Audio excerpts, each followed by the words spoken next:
What's up, everyone? Welcome to Barstool Breakdown. Today is Saturday, September 16th, and we have a little bit of a quicker breakdown for you this week because we have an awesome interview with Large. Let's get it. Get sturdy as fuck. This is it. I should be over all the butterflies, but I'm into you. And baby, even on the worst nights, I'm into you. All right, welcome to Barstool Breakdown. I'm Frankie with my co-host Jonathan. How we doing, brother? Great as always, Frankie. You know, I'm always, happy after a full week of Barstool. I mean, I consumed all of it this week. It's always great, man. What do you got, bro? Where do you want to start? Yeah, I mean, there was quite a lot this week, even though some people were saying it was a slower week. There was a lot going on. I say we just go with radio since there was multiple hot topics on radio this week and just start with the Mean Girls. They are out. Breaking news. Brandon Walker killed the Mean Girls. They were introduced by a Walker and taken out by a Walker. Shout out Caitlin. But yeah, Mean Girls are out of the building. It's something I feel like we kind of saw coming. With them not being in the office ever since like the Keegs blog, like they just haven't been like mixing it up. And like to ghost Kevin when he's asking you to be a judge for the OnlyFans pageant, that's just like crazy. Like even if you're sick or whatever, like, at least like respond to Kevin Clancy, like when he's trying to get you involved in something. Yeah, and it's crazy too because Kevin's and Dave have both said to like come in the office more, especially after all the stuff, and they just don't. And then now they ghosted, Kevin for a minute, whatever. So, and then Kevin said that Jordan said sorry and Alex didn't. I don't know. It's just a wild scene in general. But that wasn't the only crazy news. Obviously, we had the Taylor Lewan tweet go out with an edited clip by some random social guy that Dave never met before. So we'll just leave it at that. That guy's a fucking dummy. Whoever it was, that guy's fucking stupid dummy. Come on, you got to be better, bro. We don't just end people's career. Come on, you got to. I don't know, man. Big dumb move by some big dumb idiot. Had to be. I don't know.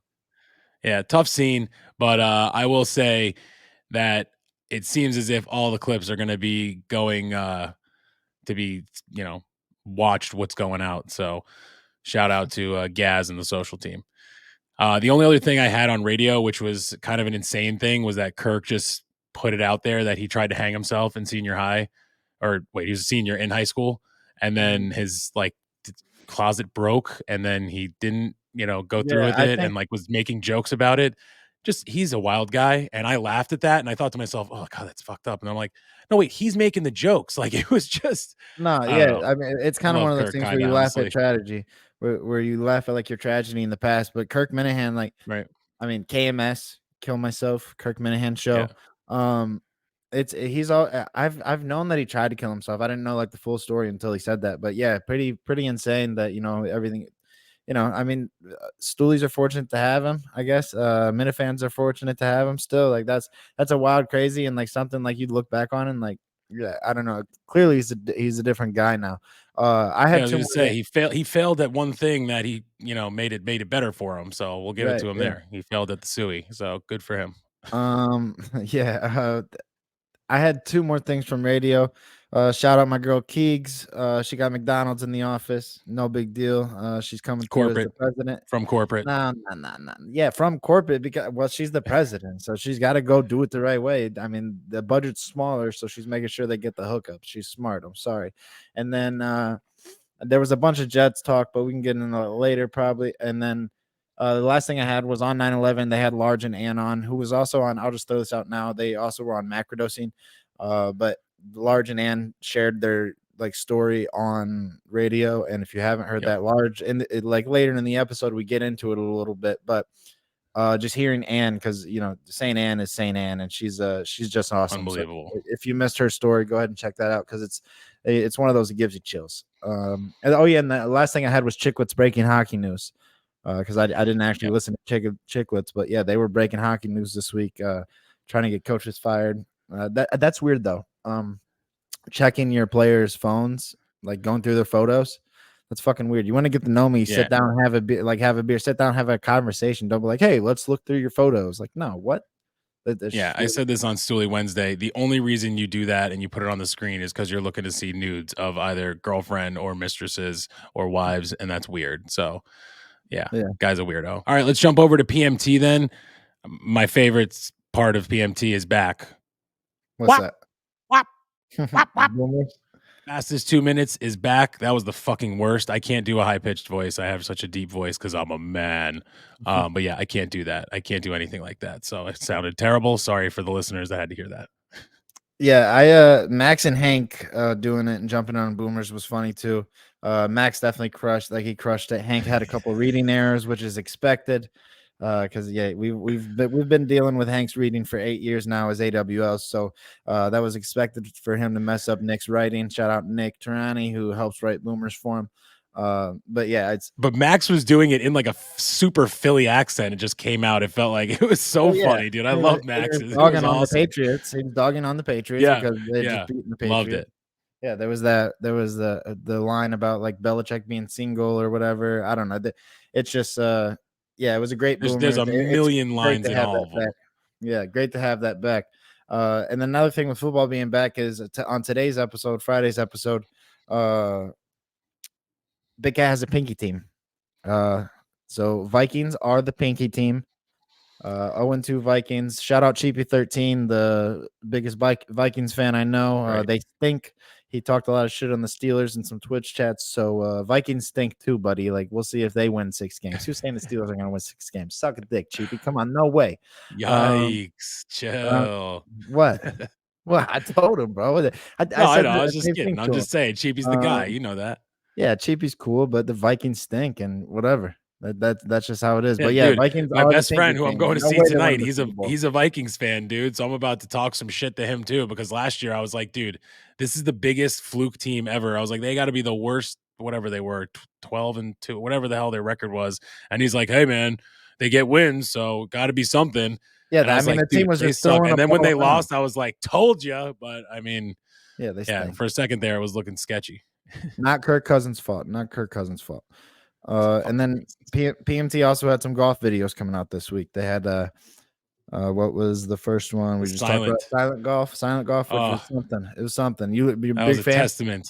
That was a testament to AWLs around the world. Yeah, it was tough, kind of. Not having Big Cat say, you're going to love that. Oh, you're going to love that. Mm-hmm. It must have been eating at him. And also the fact that I just wanted, I kept saying it in my head. So, yeah, I mean, Hank was the only one that said a word, and it was just, one time. So right. They did incredible. I don't know. I guess maybe it was just editing too, but it was cool. It was definitely one of those videos that was like, damn, you gotta be like a true fan to sit here and watch these guys golf for 40 minutes and not say anything. And really, it was really Hank and PFT that were doing most of the grunting, like they were like the whole fucking time. And then they had the subpar golf that came out to where if they didn't go 1 under through 9, then they were giving away 4 PS5s to whoever was in the chat. I hopped in there in the chat under the Breakdown account. I doubt we're gonna get it because I'm under the Breakdown account, but I tried my best. Brando was in the chat. Shout out FSU Brando. A lot of cool stoolies in the chat, hyping up the guys, and they stink at golf. So obviously they're buying four PS5. Yeah. Speaking of stinking at golf, I mean, that silent scramble, Jake let Big Cat down, like big time. Fucking yeah. I was gonna give him a pass, but damn. Yeah. As soon as the silence broke, he was like, dude, what the fuck, Jake? It was just, and he wasn't like saying it like jokingly too. So you could see like Jake was just ruined. He was so he wouldn't sad. say anything. I felt so bad, bro. He after the match when Big Cat was saying that, he was like, I'm not good at golf, you know that. And like he was standing there like I would if my mother just said she was disappointed in me. Like he was just and then Big Cat was like, I can't even be mad at you because you're so sad now. And at the end of the video, and then they kept saying stuff though, and he was still so sad. It was so sad.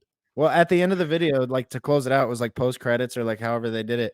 It was just like a time lapse of like they drove back in the golf carts and Jake's just sitting there in the golf cart, like didn't get out, and they like fast forwarded. He just sat there sad. It was amazing.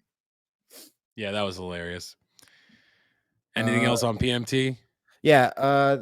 Actually, I'll save it. I'll save it for later. It works with something later, so we're good. We're good. Yeah. Shout out PMT. The boys are always back. The interviews were great. Steve Smith, Joakim Noah. Nothing on Monday, but yeah. I will say, can't wait I for Boomers usually on say I Monday. don't listen, right? I usually say I don't listen to the interviews. I maybe catch them when I can later on. I listened to the Steve Smith one. That shit was good. All right, if you got nothing else, I say we move on to the Yak. It was a good week of the Yak this week. They had a bunch of different characters on. Mook was on. Titus was on. I love having those guys from Chicago now, even though, I mean, I say from Chicago, but like they're all in Chicago now. So it's kind of great. I think Mook's going to be one of the like set chairs, it seems like, which I love, obviously, because that's my guy. I think it's the same for Titus too, though. I wouldn't mind that at all. Yeah. I wasn't sure. I just didn't want to say anything because I know that he's got a lot going on. But I figured Mook would be for sure, and I love that. You know, we got to get him on the show. He said he would come, so you know. Yeah, Big Cat mentioned DM. on Big Cat mentioned on Friday's episode that Mook was he did that thing where he's like Mook will be back on Monday, so like he's already like including him into like future episodes already. You know, He loves him. Yeah, I mean he's the fucking man. Mook's the man. And he Speaking feeds of, mesh as well. He was in a rap video.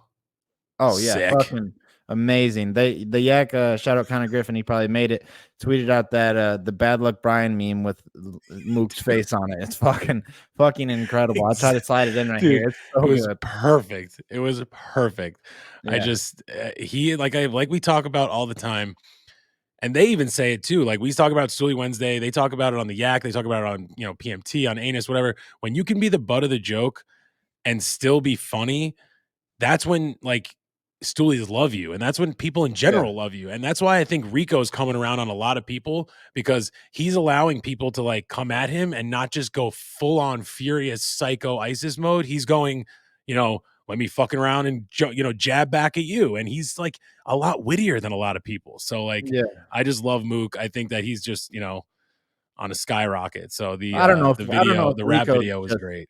I don't know if Rico's a lot wittier than people. He reuses jokes, he workshops jokes and like from other shows and works them into other shows.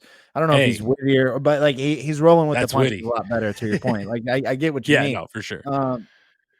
But yeah, and then shout out Stu Feiner, had a great appearance this week too. He took over the end of the show the other day. This Thursday, Wednesday. It was Wednesday's show. He just took over the show at the end, and all-time Stu Feiner moment. He's bringing back the list, or he's trying to. That was one of my notes. Yeah, number 4. Back. I was like, what a psycho. Yeah. Since Alex Bennett is out the door, number 4 is a wide open spot, and instead of sliding people up, apparently someone new is filled. My guess is Ashley, the weather girl. I was gonna say it doesn't make any sense who else it could be unless like. Yeah, if you're not sliding anyone else up, the list stays the same. Like it would be Ashley, but I mean, she's probably unless he's sliding like Mook in there. Because I don't know. I said, dude, skyrocketing. I don't know. I'm just not into gingers that much. No offense, Mook. Yeah. Sorry, no offense to my wife. yeah. She's not tech. She's got strawberry blonde, but I still call her a ginger. Yeah, well, I mean, it fits. Shout out gingers. They were doing the same thing with C. Griff last week. He called himself strawberry blonde, but he's got a ginger beard, so he's a ginger. I have a bunch of notes about Che. I mean, his fantasy league is hilarious. That like if they're kicking over 50-yard field goals, it's 30 points, it's 10x.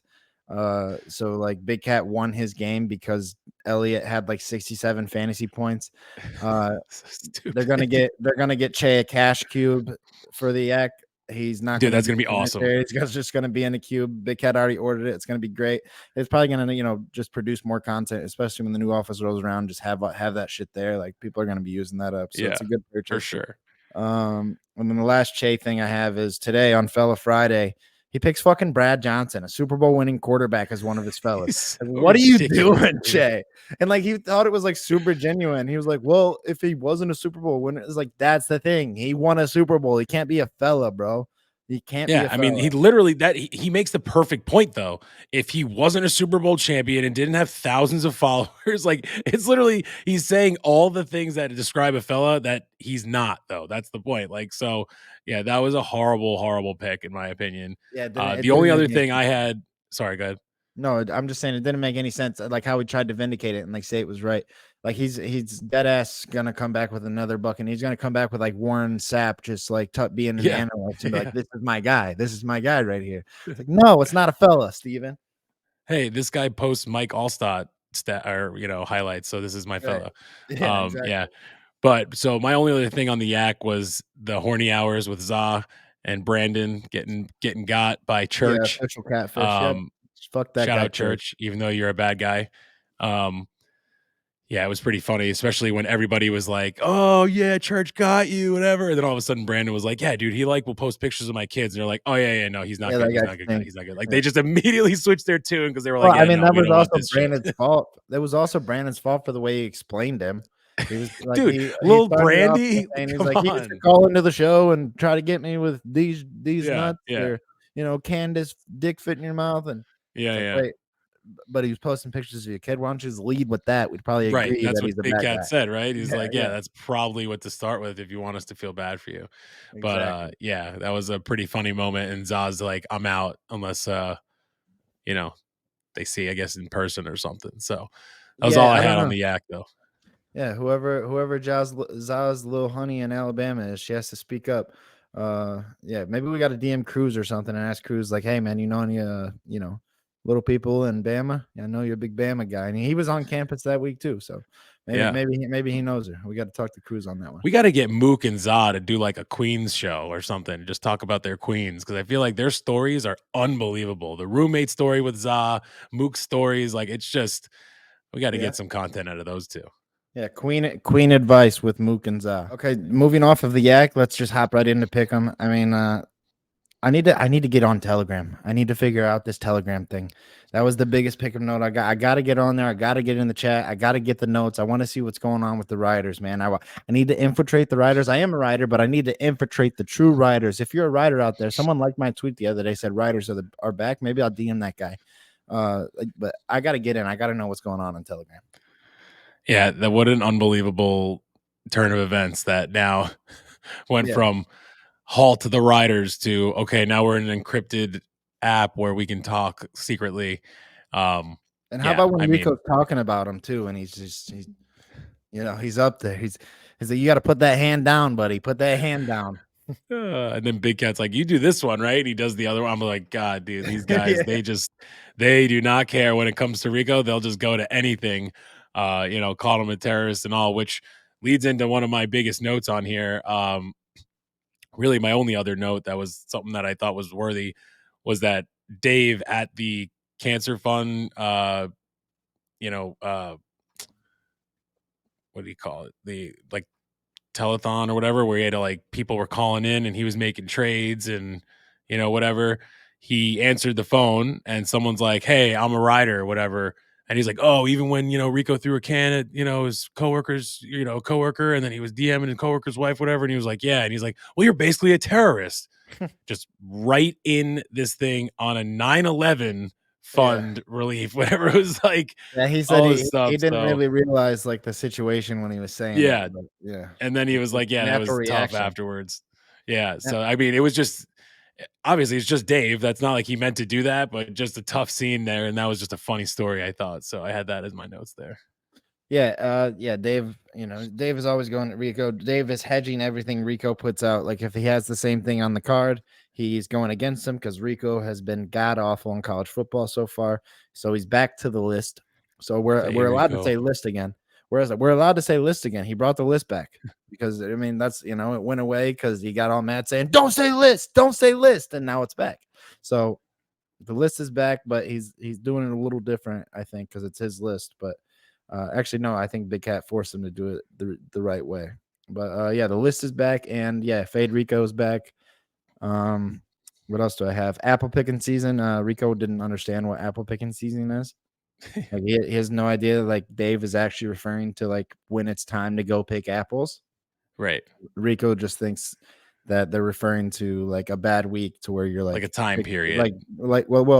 No, Rico thinks it's when it's a bad week of football, like a bad slate of college football to where there's not a lot of great games on. He's picking the apples that he wants. That's not the reference Dave makes. So he just went completely over his head. Yeah, I didn't mean I didn't mean a time period, meaning the actual time period when you pick apples, apple season. He meant a time period in football where it's oh, this isn't good because you have to pick this one or that. He's got a different brain, I'll tell you. So I'll give it to him. Rico is Yeah. Like I said, I was an anti-Rico guy for a while. I was like, oh, this guy blocks everyone. I hate that, whatever. He can't take a joke. And like, he's never blocked me, Right. please and thank you. Do not block me. I've been nice. And I think he follows me actually since Chicago. So, that's my boy. But it's, yeah, he takes a little shit on that show for sure. Every time Dave starts talking and then he says something, he's like, "Can you let me finish?"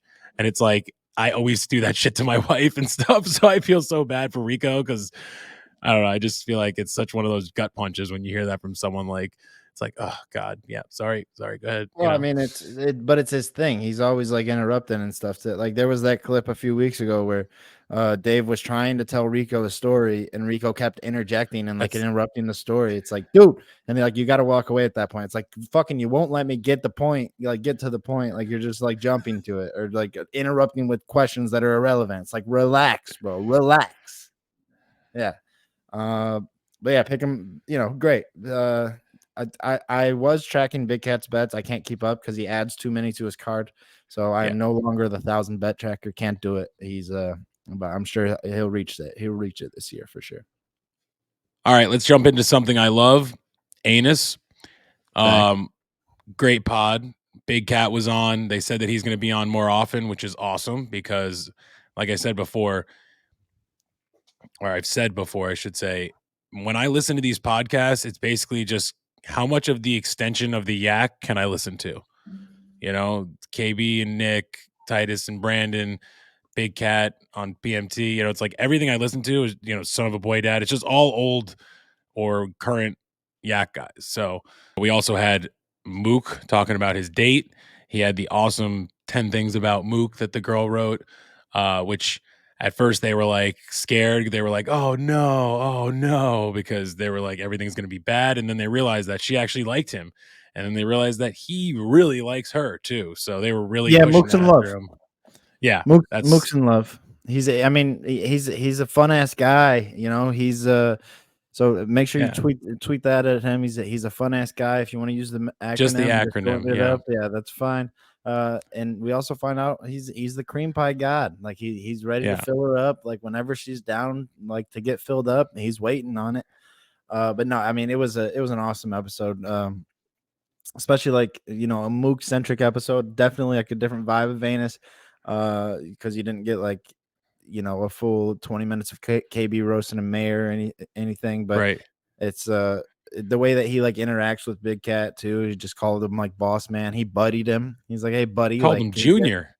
Well, it was Buddy first, and then Big Cat called him pal. Yeah, and then he came back with a Junior. But Mook's a fucking man. Like future breakdown guests. I'm gonna start blowing up his DMs now too because we got to catch him on the rise. He's just getting he's getting bigger and bigger now. But he's got a crush. I have a thought though, like that if some chick made a list about me and sent it to me the next day, I guess she understands like he's on a podcast. Like maybe that played into it. But I don't know how I'd feel about it. Like I don't know. Like if I just woke up to a notes app from it, I bet I don't know. Well, that's kind of weird. No?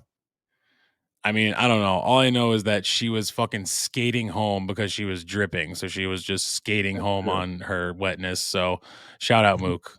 Yeah, it's weird, dude. I'm not gonna lie. They definitely have some weird brains, and I think that they're gonna connect because of that. Because I don't know, to have a list of 10 things, regardless, if it was my fucking wife who I know for 10 years, if she wrote something that was like, here's 10 things I love about you, I'd be like, the fuck is going on? So it's definitely a little weird, I will say. Yeah, no, I agree. But Mook has to quit with the gay hands. I mean, you've been a victim of the gay hands here on this episode on this podcast.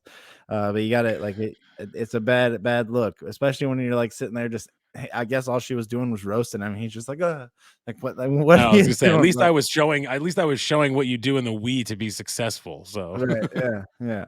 So it's always a great show to watch and like keep up with every week. And I just love that fucking show. Yeah, no doubt. Only other thing I had was the Rudy and Nick reaction video, which was great. People on Twitch it was Twitch, right? That they were watching on Rudy's stream, where they were watching the live reaction. Was that his Twitch? Yeah, wait, reaction video for the Dragon Pizza. Oh, when they watched, yeah. So yeah, it was because they posted clips of that and they were talking about it, and I don't know, it just makes me laugh so hard that he kept calling Dom of the Year Domineer. yeah. And just I was seeing in Nick's reaction to that was just so fucking funny. He was just like, right. dude, it's Dom of the Year. Like, it was Yeah, he just was confused. I was in the Twitch chat at the time. Shout out rudeboy_Junda on Twitch. It was definitely like we all heard it in chat and we were like typing like Dom of the Year, not Domineer. Like, what are you doing? And like Nick finally corrected him because he wasn't reading chat. So yeah, Rudy was confused. But that's expected with Rudy at this point. It's not like, I mean, his greatest intellectual accomplishment so far is trying to teach Jackie how to wink. So yeah. yeah, it's expected, but anytime that Nick joins that stream, it's fun. I'm sure that they're gonna have like a boys' night coming up soon, like the way that they did it with Hope so. Maresh. Like they'll Yeah. probably just have the whole pod on. And Rudy's Twitch, he also, I mean, he does a lot on that tour. Like he reacts with the cast for Most Dangerous Game after the Most Dangerous Game episode. Well, speaking of Rudy, let's just roll right into Most Dangerous Game show this week, where Rudy was the king. To quote the king, I mean, everyone bowed down. Everyone bowed down. All the maggots were going in one jar, and his name was Rudy, so it made sense. Well, just in case that didn't get heard, to quote the king, bring me the gay man. Just the all-time quote. And he says on it is like, it was nice to summon people, which was hilarious as well. And Francis Rudy love connection is just unbelievable. If we had the reverse beef of the week, if we had like the love of the week, they would definitely win that. So Right. cute little connection they got going. They got to stay in the mansion together, and they got the rat fuck Pat out, which I just say that because he says that about everybody, even though Francis said directly to his face, yeah, I'm going to vote for you, whatever. Right afterwards, he goes, yeah, that rat fuck Francis is like, dude, he's the most truthful guy on here. He's not a rat by any means. He's just saying it straight up how it is. But maybe that's just his insult. But I thought that was funny. I mean, it was expected. We knew the minute that like Pat didn't win the competition, like when everyone started filling up Rudy's jar, like you knew who was leaving. Everyone knew Pat was out because he made alliances with everyone. He already backstabbed a couple people. Like he played the game, but like, I mean, to no avail because he knew that he had to win the challenge going into that. So like even he started filling Rudy's jar, trying to like be like, hey, I'm on your side. But yeah, I don't know. Speaking of that bromance that you have with Francis and Rudy, one of those guys are gonna go next. I think either them two or Grace. Like it's either one of those two or Grace that are out because everyone's noticing that love connection and like how tight they are, how buddy they are. Like you got to eliminate that. So. Let's talk about Mostly Sports. Again, another show that I love because it's Titus and Brandon, some more extension of the yak. I think Brandon is hilarious because he really does fit well with people. Like, doesn't really matter who it is, he can play along with them. But then like once one little thing turns, I feel like it goes sour and south quickly. Has not happened yet with Titus. I think this is going to be a long marriage. I think that they're going to be great. And Titus, like I keep saying, in Dave's voice, he's got it. I mean, he knows, he gets it. He knows what to do. It's been great. The only thing I will say that Titus was mentioning on the show, he kept saying that he doesn't like the woe is me fans. He's like, oh, that's so Jets. Oh, that's the most Jets thing ever. The Jets are jetsing so hard right now. He's like, there are other teams that suck too. And it's like, I agree. And I think that's how we kind of connect. Like when I talk to Browns fans, I'm like, oh, bro, I'm like, Jets fan, man. Like, like I feel you. Fuck a Browns fan. What? Exactly. No. We both suck. That's my point. We both have sucked forever and we can understand each other. Talk to a Lions fan, just like I've talked on Stoolie Wednesday to Castellani. I'm like, dude, we're you're a Lions fan. I'm a Jets fan. We understand losing and just sucking. Like it's how we connect as shitty fans. Like we do the woe is me bullshit that he doesn't like. So, that's, I guess you Ohio State fans always have the fucking I don't know, top dogs and whatever. I would recommend Ryan Day ruins not signing a 40-year-old quarterback when your field is full of bad turf. I mean, hey, what's our record? What's your record? I don't know. That's tough. Yeah, 0-1's fine. It's all right. We're taking the Browns down on Monday. That shitty fan base is gonna get the work. But yeah, Mostly Sports it's an awesome show. Brandon and Titus, they have the connection. I love that they got Scoof, Ebo, and TJ in there. And they're trying out. Yeah, they're trying out new segments. Real weird. Before I get into the segments, really quick note on Scoofmaster. Never had a chicken wing until today. Fucking wild. Bananas. Yeah, crazy. Teeth But yeah, back to smashed mostly. out. Yeah, back to mostly sports. I like the new segments they're trying. I think one of them particularly is going to stick. Is Tommy Walker Minute, fucking electric. Everyone loves that 100%. kid. He kills it. I forget exactly what he was talking about that was bothering him this week. But it doesn't matter. If you haven't seen it, go back and watch it because it's worth the minute watch, at least on that clip alone. And then Titus had a couple good ones. I kind of enjoy what are the white women up to, and they're doing like gymnastics or Yeah. no, it was like the bungee fitness class. Something that could definitely stick going forward. But yeah, the show's awesome. Just two guys talking ball, really. Like, you got two guys talking ball with a little bit of silliness. They throw on the hats, it's silly time.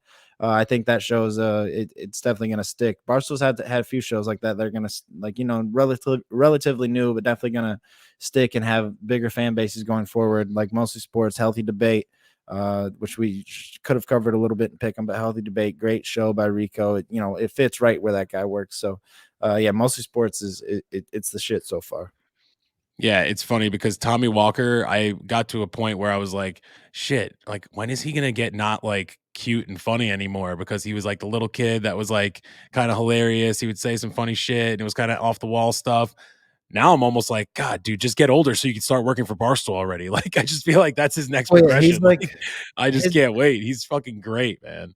his brain is just it's very unique. Like Titus said, the first thing that like they were sitting out by Brandon's Lake, and apparently I don't want to do too long on Tommy Walker, but yeah, apparently like Tommy Walker came up and the first thing he asked him, he's like, how is he still alive if he drinks sweet tea every day and then just runs away? Like that's just little kid shit. That's just hilarious. But his is like unique because it's kind of like advanced thought for his age. I Right, feel like. Yeah. exactly. Exactly. All right, I'm gonna jump into something we're trying new here. Instead of talking about all these like individual shows going super in depth, we're trying to shorten the breakdown just a little bit. So this is a new segment. Frankie will have one coming up soon. But this is gonna be Sandman shout outs. So I'm gonna run through the shows that I watched separate, such as like Tank Cooks. He cooked for the entire office, him and Roan, and like Gia had a great video that went pretty viral of Frank forgetting well, not forgetting, but Frank thinking that Fights in a bald cap was Roan's dad. Fucking hilarious video.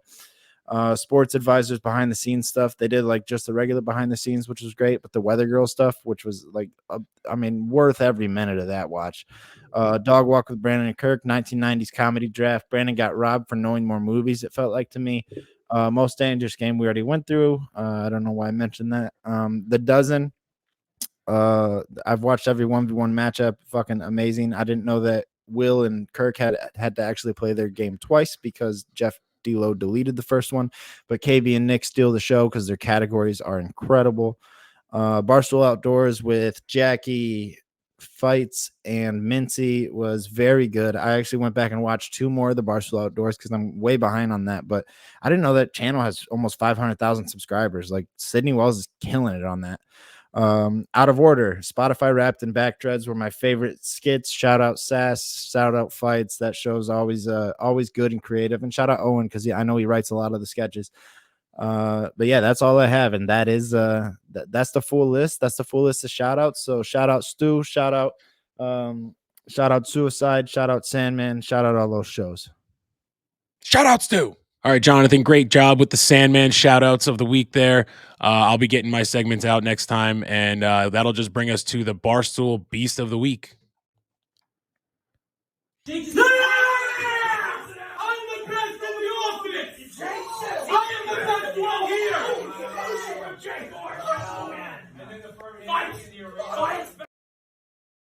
I feel like I'm always starting these, so I'm going to let you go ahead and take this one. Yeah, easy beast for me this week. Well, I mean, it wasn't, sometimes like these segments are a little tough. I think you and I talked about it behind the scenes. Sometimes it's hard to pick a beast or a least because no one like specifically stands out that well. But there was one specific beast moment. It was Max Stradamus. It's something we didn't talk about in PMT for a reason. Max Stradamus predicts 34-28 for Vikings Eagles for Eagles Vikings prior to the game starting when they record like early on Thursday. hits that exact score, and then he plays the clip on the stream. I tweeted it out. FSU Brando had it tweeted out, and then Big Cat tweeted out the full clip.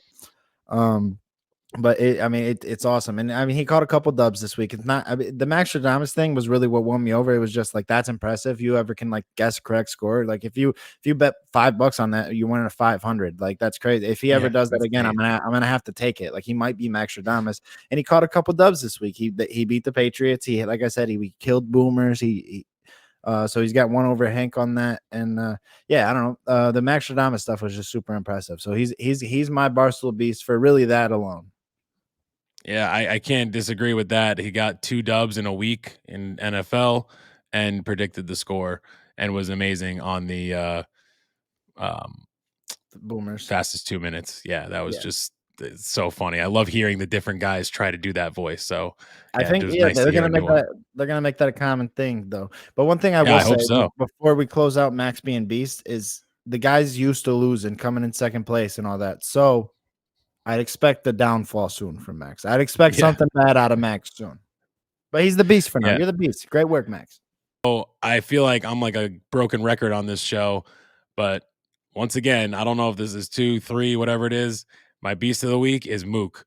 I mean, the dude is just a fucking skyrocket. I swear I don't have a man crush on him. Maybe I do. But Big Cat's obsessed with him. You know, he's, like I said before, he's got girls literally dripping down their legs every day. Specific girl that he likes because he's got his queen that's might be his queen to his king. You know, his stock is just zipping up. He's, you know, talk about getting the act to be cultural. He's in a music video, rap video, just to say the least. So, you know, I don't know. As many L's as the dude takes, like I said, if someone can take an L and turn it to a dub the way that he does, I mean, they tried to take that Mo Bamba thing that he was talking about and say how bad it was. And what I say, man, by the end of that week, he took that, turned it to a dub, and he was the Beast of the Week then. He's my Beast of the Week now. I mean, I can't argue too much. I get the reasoning. But Mook, like again, like I don't know if I fully agree because that list thing is kind of weird. If I had a chick do that for me, he is the butt of the joke all the time, but he takes it well, so it does make him a little, you know, a beast. I get it a little. I get it. I get where you're going for, but speaking of zipping, you might have to zip up your pants about Mook sometimes. You know what I mean? Like, but the list was the girl liking him, so. Yeah, I get what you mean. I get it. Yeah, Mook, like I said, again, even the list, they were talking about that being a bad thing, and then all of a sudden by the end they were like, "Dude, she likes you, dude." And they were I don't know if you can be a beast if you're on a break from meatballs. All right, that's all I'm saying. He can't eat a meatball. How's he supposed to be a beast if he can't eat a meatball? Oh, he's becoming a beast. He's eating too much meatballs, too many carbs, man. He said he can't just eat meatballs by themselves. He's having spaghetti and meatballs. You cut the meatballs, you cut the carbs. He's slowly working way back in. You're the beast, Mook. All right, let's move over to the Barstool Least of the Week now. Yeah, it was tough. Yeah. This one. Sure, I'll take it. Mine goes back to another one of the Sandman shoutouts. The Barstool Sports Advisors, Weather Girls, like the behind the scenes they did with that. There was a specific comment. Hank tweeted out the clip. Hank was asking the Weather Girl, or the Weather Girl audition, whoever it was, complete smoke show, whoever she was.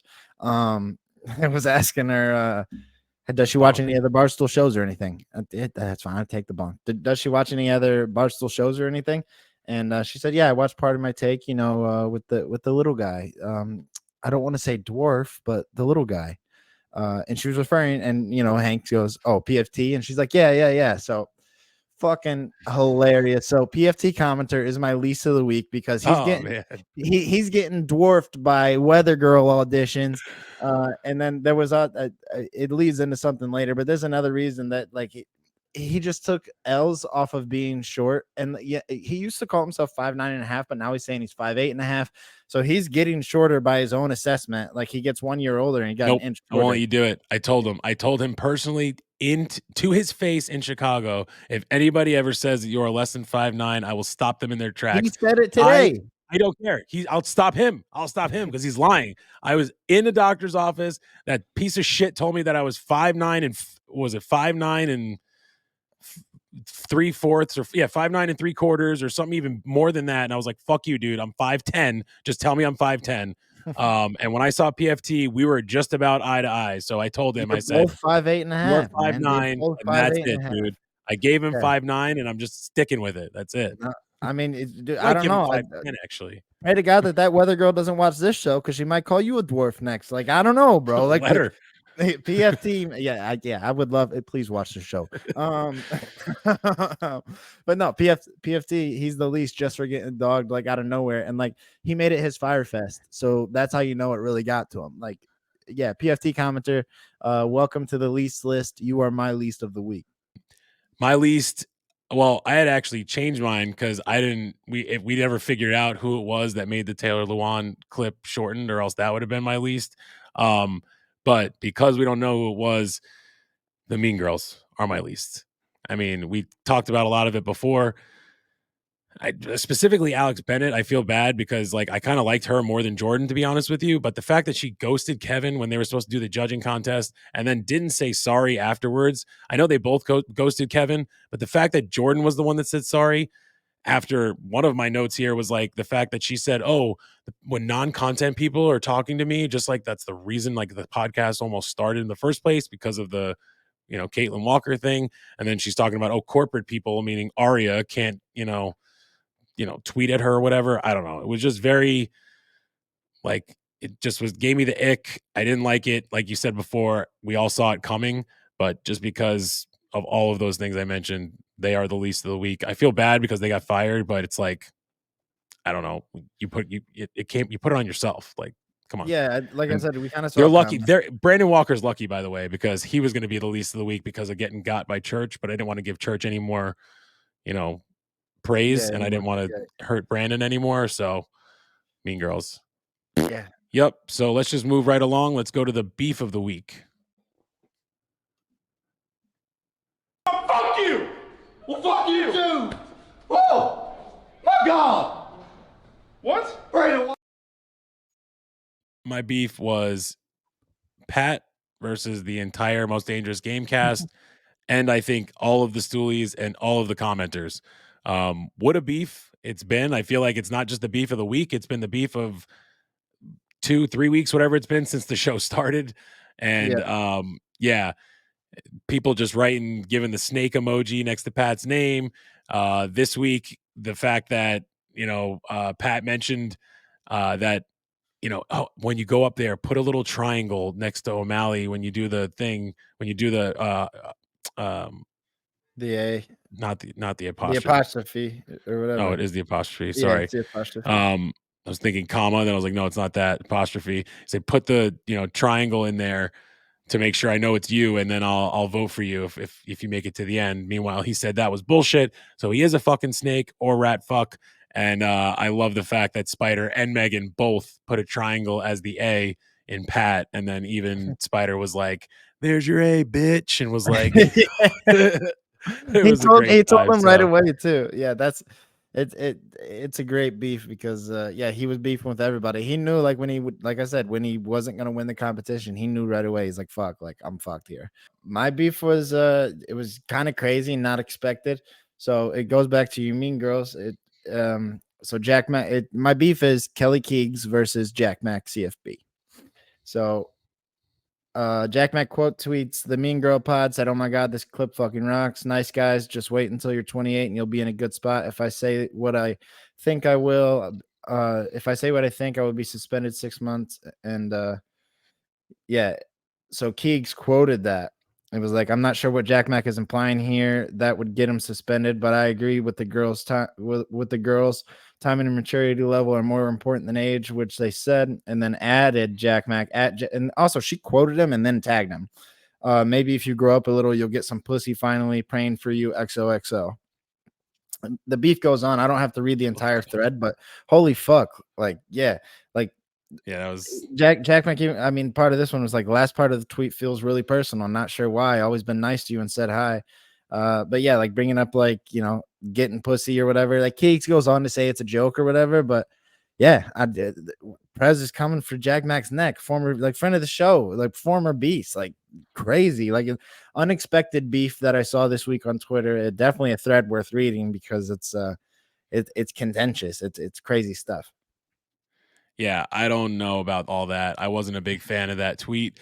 I thought, why are you going at someone, especially when he said like we've always been cool and whatever. I was not a fan of that. It made me just think in my head, Tommy, Tommy, Yeah, I Tommy. guess. I don't know. But yeah, it was tough, man. I just thought, I don't know what she was doing or why she was going at him hard like that. I felt like there was something, more behind it. And then he was like, I don't understand this, whatever. So I'm not sure if she's just taking the role and trying to just play it now that she's just the person that deads everybody, just like Dave said, and she's trying to kill Jack Mac now, but stay the fuck away from Jack Mac. No, I don't think she's trying to kill him, but she's definitely just being like, I don't know, that's some outspoken shit and definitely beef worthy stuff. Like, I mean, if someone came at me about like not getting pussy, like that's weird. And like, yeah, I'm gonna fire back. But and it was also like unwarranted. She just quote tweeted Jack Mac of like him giving props. Yeah, that's what I'm saying. You get a little bit of power, and then all of a sudden, I don't know. You're scoring 6 goals in a hockey game, and no one's guarding you. The president does what she wants, man. Yeah, yeah, okay. Was that a shout out to fucking Putin? Yeah, Putin. Shout out Putin. All right, well, that'll bring us to our last segment, the comment or reply of the week. Vacation mode. Kind. I'm flying a kite right now. Let's go. I'll go ahead and jump here for the lead on this one, Frankie. There was like I said, it rolls into my least, like PFT being a dwarf or whatever. What the PFT or not? I don't actually think that, but like the weather girl said it. Like I'm just going off, minimum 5'9". Right, 5'8.5". Yeah. So there was a reply to that clip that Hank posted of the weather girl saying that it's from this guy. His name's Chris Kelly on Twitter at @CK_Boston. This screenshot from today's @Part of My Take is not helping things, and it's a picture of of Jake and PFT in frame, and PFT looks fucking miniature, bro. Like it looks like Jake is like towering over him. I like it'll be up here, but I'll send it to you so you can see. But I mean, it almost looks like it's photoshopped. I'm wondering if it is. It's got to be, or maybe it's just the angle. But I was gonna say, unless Jake's standing like 5 feet in front of him, bro, which could be possible. I'm gonna send it. I'll send it to you right now. It is. I mean, it looks like Jake is a massive human being, and PFT is like he's him and he's shorter. It's fucking Photoshop, dude. Shut the fuck out of here. There's no way that's not Photoshopped. It's such a good fucking reply, though. Yeah, 414. I'm zooming in on the cup holders right now because I think it's fake. I don't know, bro. Maybe he's just that small, bro. Jake's also on like a mini chair, and he's on like a huge lazy boy. It's a bad visual. Horrible visual. Yeah, it's a great comment by Chris Kelly, CK Boston, bro. I really appreciate that one. Hank quote tweeted it afterwards, but I mean, it's just fucking. It's a great one. Yeah, well, I like that. I don't love mine, although I love the guy who wrote it. Shout out FSU Brando. I feel like I could just use him every single week. But the only reason I picked it is kind of because it was what I was thinking in my head the entire time watching. It was on the video that was the silent golf. He wrote, Big Cat not being able to say, oh, you're going to love that is the biggest challenge on this. Because after I watched the video, I was going to the comments and writing, oh, you're gonna love that, missed that, or I was gonna say missed, oh, you're gonna love that, like I was gonna write, I missed hearing that from Big Cat, and he already had like 100+ likes on it at the time. Now it's got over like 400 or something. So yeah, shout out FSU Brando. It was a personal comment of the week for me because it was the thing that I just kept hearing in my own head, and then I go to write it and he had already wrote it. So yeah, I thought that was pretty funny because it was like not just me, there's other people other AWLs that were probably thinking that as well. So shout out FSU Brando. Yep, well deserved as always. Thank you guys as always for sticking around with the breakdown this long. We hope you enjoyed our breakdown and our segments. And now it's time to roll into another fantastic interview we got to conduct. I mean, it's the largest interview we've done with the largest man and Large himself. Terrific interview. We cover everything from how he got off of Wall Street to how he got into Barstool. And I really, really think you guys are going to enjoy this one. And now, Large. All right, we're here with a very special guest. Half of the Rubbin is Racing podcast also does Barstool Boxing. Large, how we doing, man? Good, man. I'm okay. How you guys doing tonight? Doing Good. great. That's such a great way for Frankie to say that. Just Large. How we doing, man? Yeah, That's I was saying the same thing before to Jonathan. I go, does it just look like we're doing a big sized interview because it just says large interview on the side there? But I like it. It looks good. Yeah. I'm stuck with it. I mean, it's one of those things where I don't mind the nickname. I really don't mind the nickname, but it's been, I guess now I'm 53. So yeah, it's been over 30 years since I got it. So it's not going anywhere. I usually like, intro with like the what got you on the Barstool, but while we're talking on the nickname, it's in my list. How did that like originate? I mean, I know you're a big guy, but was it just someone just started calling you Large? And No, when I graduated college in 1993, I went right down to the floor of the American Stock Exchange. And when I was trading down there, the American Stock Exchange is the smaller of the two exchanges in New York, or was at the time. So stuff that I was executing and trading wasn't going directly to the tape, that ticker tape that everybody sees. Mhm. But instead, I had a reporter. So as I'm trading, 100,000 shares trades at a half. The reporter would then type out 100,000 by account B, trades at a half, boom, goes up on the tape. The smaller stuff got printed automatically, but the bigger blocks had a reporter. My reporter's name was Sammy Lee. He was a Chinese guy. He smuggled himself into the country in a crate of oranges, and he was What? had a really deep, like Chinese accent.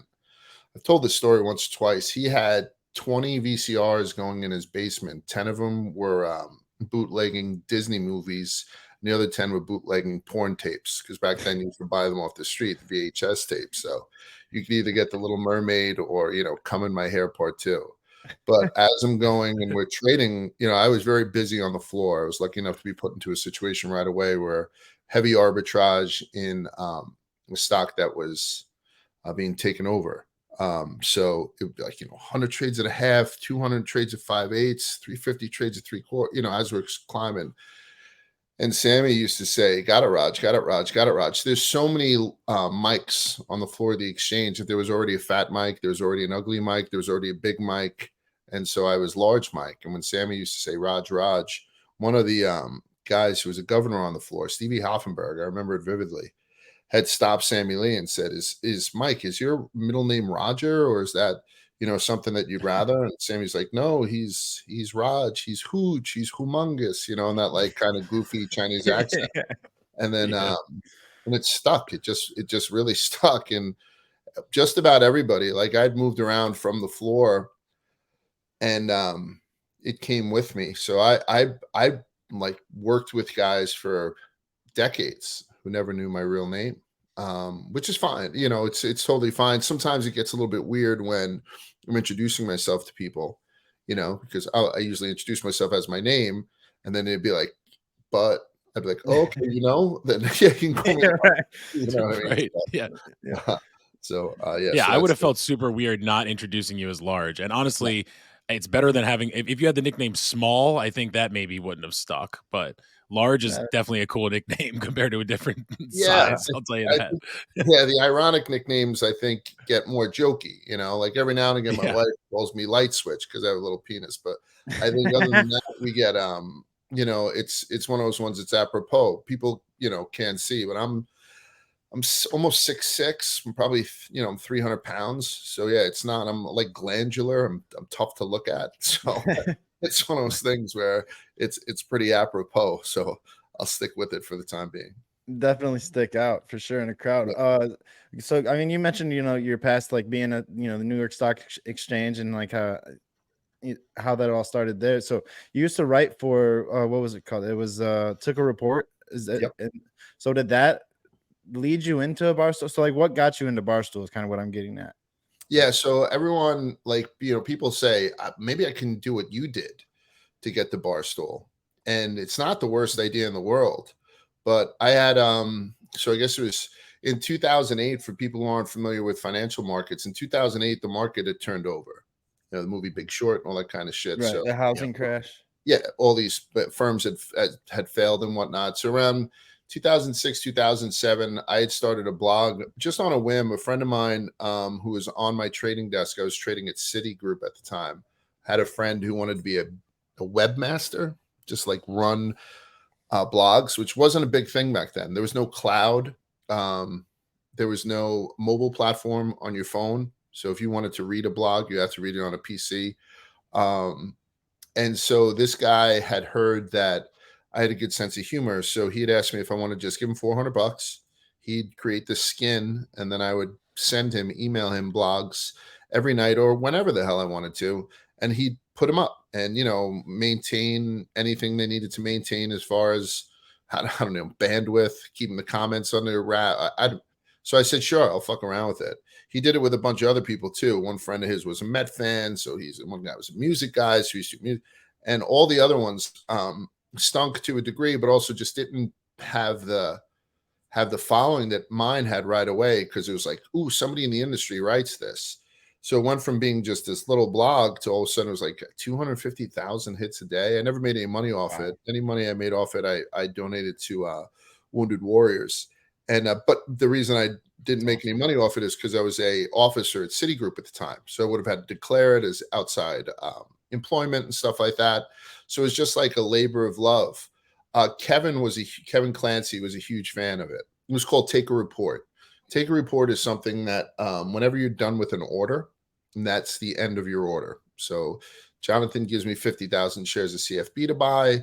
I could say you bought 25,000 shares, leaves 25,000 shares. Bought another 10, makes 35, leaves 15. But then at the end, I'd give you your average price. Bought 50,000 shares of CFB at 5.5, take a report, right? And that's the hand signal for it. I was like a hand signals asshole, all that shit. And so I would just put out this blog every day where I would type at night, send stuff to this guy who was an admin, and he'd put it out during the day. So I never did anything for my work computer or anything like that. And it just got incredibly, incredibly popular. So Kevin, who used to read it all the time, had showed it to Dave, and Dave liked it very much too. So Dave had said he'd like to bring me up to Boston to talk to me about working for him. This in 2008. I said, I can't have anyone fly me up there. Again, because officer and stuff. I was a director at the time. When I left Wall Street, I was a managing director, but I was a director at the time. Mm-hmm. But I said, Dave, I didn't know Dave. I never saw Barstool. I don't know anything about it. Still don't. And I said, I go up a lot, because I have to go up and like suck Fidelity's dick or kiss Wellington's ass or take Putnam out. And so I said, next time I'm up in Boston, I'll carve out a couple hours. I'll come meet you. So I did. I met him at an Irish bar. Like the waitresses were all dressed up in Catholic schoolgirl uniforms, and Dave was a little bit heavy set. He didn't. Ooh, look at that. The lightning. There you go. Yeah, maybe we should pay the bills. So, but we are having lightning storms in the area just in case my kids' football practice canceled. So Dave takes me there, and again, this was when he was working out of his minivan. It was primarily like a newspaper. It's 2008. So he had offered me the position of being Barstool New York, which meant absolutely nothing. But it was very captivating to listen to him talk about what his plans were to do a Barstool New York, a Barstool Boston, a Barstool Philly, a Barstool Miami, I think a Barstool Chicago. I wasn't even sure at the time. I think so. And so I would have been Barstool New York. And I had to politely decline because it just didn't make any sense. It didn't make sense from where I was. I said, maybe I can contribute to it somewhere down the road. And so we went our separate ways. And that's why Kevin got the job. Kevin wound up getting the job as the Barstool New York guy. And then you turned him down as well. I'm sorry. So it's not I'm pretty sure Dan, like Big Cat, had the same thing where he turned down Dave at first too. It just triggered a memory. Sorry, go ahead. Yeah. Kevin then got the job and then got paid $19 million, a couple of years later, and he's giving me fucking nothing. Right. And then, you know what I mean? So if whoever reads this, maybe you should. But Kevin was the one that showed Dave who you were, though, correct? Yeah. And then you fast forward 10 years, and it's now 2018. I'm still in the business. I'd gotten fired for Take a Report from Citigroup, a very big public firing. Number one story on Bloomberg that day, which is a big deal. Everyone knew about it. And right away, I'd gotten a bunch of job offers. made the most money I ever made in a calendar year, the year after I got fired. So it was everything was all good. But you fast forward 10 years, my business was slowly deteriorating. People were moving, going to different shops, trying to get that last contract. I'd gotten laid off from a place that I had started in, and it was like a last in, first out type layoff with a Canadian company called Canaccord Genuity. No animosity towards Canaccord, great people. All the people there are wonderful, and I understood it. So after the layoff, I'd gotten 2 offers right away. One of them was from a macro shop, and the other was from a black box shop. This doesn't mean anything to you except that it's kind of comps to what I was doing. And somehow Kevin, this in 2018, found out that I was laid off. I don't know how. So he had said, hey, why don't you come into Barstool? Because we're more of a company now. We had the churning deal by then and stuff. I'm with this guy. That's 10 years later at that point. Yes, it's exactly 10 years later. Yes. Yeah. He's like, I got this guy Fights that I'm doing all this stuff with. You know, again, I've never seen an ounce of Barstool. So I come to the office, HQ, whatever HQ it was then, and I do one radio show, and it was myself, Kevin, Trent, and maybe Riggs doing a radio show, hour or two. And then I do one episode of KFC Radio, the podcast, myself, Kevin, and Fights. And I loved it. I really loved the whole idea behind it. And so I went to Dave's office that day, and Dave said, if you want to come and write for us, I'll, sign a year contract and I'll pay you this. And it was nothing compared to what I was making. That's not a flex. It just is what it is. But it was a lot more than what Dave was paying people who were just starting there. So right off the bat, Dave was certainly more generous to get me in the door than, he might have been with other people. And I've always respected him for that. So I wanted to put that out there. He knew your worth. Yeah, you're also. It was nowhere near my worth. Right. So this is, but it's still very, very cool. Like it wasn't like I get you. But it wasn't anything that I thought I could do. Like, because 2018, I have a couple kids, 3. So I go back to my wife and I tell her, my wife, Annie, may come up during this conversation. She's extraordinary. She's part of most of she's awesome. Yeah, she's the best. Anne, the best. St. Anne. I said, Annie, so I got these 2 offers and then plus this fucking weirdo Barstool thing. And she's like, if we won the lottery tomorrow, would you go work for such and such and such and such? I was like, Annie, if I won the lottery tomorrow, they wouldn't want me working there, right? It'd be like, hey, trade this, and no, go fuck yourself. She was like, what about Barstool? I was like, I would definitely give it a whirl for a year. She's like, so let's do it. We're good. We're comfortable. Let's do it for a year. The business isn't going anywhere. And then within 6 or 8 months, I had the radio show, the morning show with Willie, and Willie and Francis, before Francis got fired for the dead girl talk. And then, I got a couple of podcasts and all that stuff. I renegotiated my contract. Erica was then involved.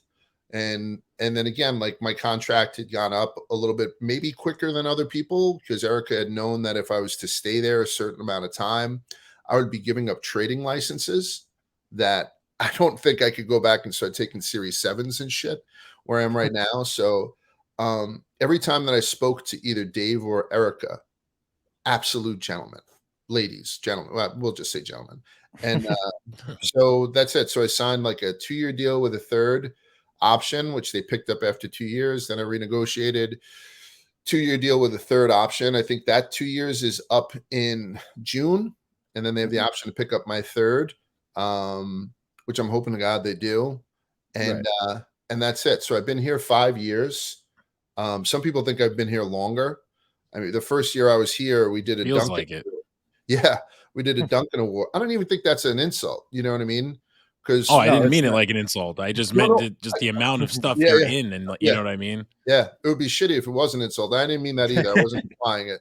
Hey, Lars, welcome to my show. You fucking loser. Like even that first year during the Dunkin' Awards, Dave had to give a Rookie of the Year award for somebody who's there a year or less. And so in a very un-Dave Portnoy-ish move, he gives the Rookie of the Year award to everyone that was there for a year or less. Everyone. Really? And some of them weren't guys who were lighting up the world.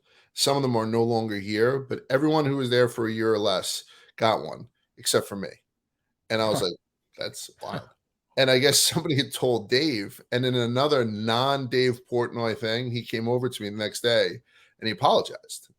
He throws around apologies like fucking manhole covers, right? Like Dave's tough. That doesn't happen. And he gave me the award. He's like, Large, I swear to God, I feel like you've been here a couple of years. And I took it the same way that yours. Like, I think that's a compliment. Yeah. You know, you kind of settle in and you get comfortable with people and you do a lot of content. And, you know, so you build up a little. I had a hit piece written on me within 2 months of being hired by Business Insider or one of them.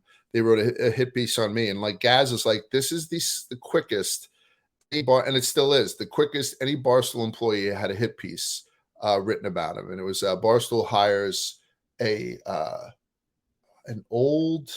I think I saw it was Deadspin. It was Barstool hires. Yes. Yeah, Yes. Barstool hires a fat like something blogger or something is what they said. Yeah. I don't think they said fat, so that's Are you sure? like one asshole. Jesus Christ. Like an old weirdo blogger, I think. Whatever it was. Yeah, my Yeah, bad. the fat thing makes me uncomfortable. So all this stuff had happened very quickly. And I established myself as somebody that was a different demographic. I think they hired me to have a different demographic, but the demographic that I did capture wound up being, you know, probably younger than they expected, particularly from the Wall Street side. Like there's so many people in Wall Street who had missed, like I said, I started in 83. So I caught the tail end of the hookers and blow stuff. And so people were so into that, you know, before there was rules. I used to rob the public all the time. You know what I mean? I should have wore a mask to work every day. So I think, you know, my demographic was a little bit wider than what they had expected. And so it's been, and listen, maybe I get fired tomorrow. Like you don't know with what happens, but I would love to stay here forever. I'm having the time of my life. And that's that. So that's how I got to Barstool. So, you know, when people say to me, well, Dave hired you, you know, what did you like? Because people hit me all the time trying to get jobs at Barstool. In the 5 years that I've been here, I haven't hired nor fired anybody. It's really a waste of DMs, but I don't try to put people off. But I do tell them, try and build up some content like what you guys are doing now. You know, like I don't know how many people are going to tune into this or anything like that, but just doing it, just fucking doing it, even if you're yelling into the void, you know, screaming into your pillow, you know, get the reps under, because they're like, well, how did you get here? I was like, well, takereport.com, you know, I wrote 3,000 blogs for it. So you go and write 3,000 blogs, then come back to me. And no one's ever come back to 3,000 blogs. You know what I'm saying? So it may seem like a little bit of an easier or lucky route that got me there. And again, I'm extremely lucky, but I did have to show off that at the very least I was what they thought was a talented, not even talented, but a prolific writer, you know, and then the talent part, you can argue back and forth. Right. I mean, yeah, I mean, I wouldn't say lucky at all, to be honest with you. Right. And like our goal for this show is consistency, which is basically what you're saying. So it's like, you know, it could be 30 people, could be 700 people, could be 2,000 people. It just doesn't matter. We're just doing it. That's what I want to do, and I want to get it out there, you know? So one thing you mentioned, you had kids, and I realized that actually, I don't even think you usually DM me back. I don't think you did, but is your son a Pike? Yes, my son's a Pike. Yeah. Yes. So am I. So I wanted to just confirm that, because that I don't know, even though I'm 34 now, I'm just an old man that still tatted on my arm. So I just have to pretend like I'm Is that still your fraternity you're talking about? Yes. Yeah. Oh yeah, my Pi gosh. Kappa Alpha. We're in Chicago. He went up to fights and was just yelling at. We were in the same fraternity, you know. Like I just didn't yell making sure he could anything. We mess with- just yeah. discussed it. Right. Oh, was Fights Pike down in Florida State? But yeah. But he was like, I was only in it for like I forget if it was like a semester or two, and then he didn't pay, and I don't know. He was not the greatest frat boy, he said, or something like that. It was really funny. But my oldest son is Mick. So he's got the same name as me, Michael John McCarthy, but everyone calls him Mick. And so he went to Alabama. He's our oldest, our first one that we sent away. So we went to University of Alabama. Started last year as a sophomore now. And Alabama, I think last year might have been the first year it went 51-49 to people who were out of state from in-state. But even then, like that's extraordinary that Alabama has 50% ish of its students are in state. So even though I went to college and I didn't belong to a frat, I was like, yeah, give that a whirl. It might help you. And I also think the fact that I work for Barstool has helped him out tremendously. So I perhaps, imagine so. yeah, like perhaps he didn't have to eat that, as much shit as some of the other kids. And plus, he's a great kid. He's a wonderful, wonderful kid, and he's having a really good time. He's surrounded by some really good kids. And I know Pika's party thing. I was just there this weekend. I was in Alabama this weekend with the college football show, and Right. I was up on stage with DJ Shipwreck and fucking shotgunning beers or whatever the hell a 50-year-old shouldn't be doing. So I understand, what's going on down there. It's a wonderful place filled with beautiful people, and he's having a fucking time of his life. And I'm really glad that he did enter Greek life because, like I said, I'm unfamiliar with it, so I couldn't walk him through any type of pledge class thing. I just Yeah, they weren't allowed in school. That was me too. I was an athlete my whole life, so I always had like a team, and then I got injured and I couldn't play anymore, so I had to I transferred schools because I couldn't be at that school that I was in. And my dad's like, just join Greek life, and that's what I did. And it's like literally how I gained so many friends, and it was such a great time in college. I actually have it this weekend is our alumni weekend, so I just feel like it's people hate on it, but you could go either way, especially if you're in Alabama getting, who was it, Lil Yachty or someone even more famous than Yat was performing there.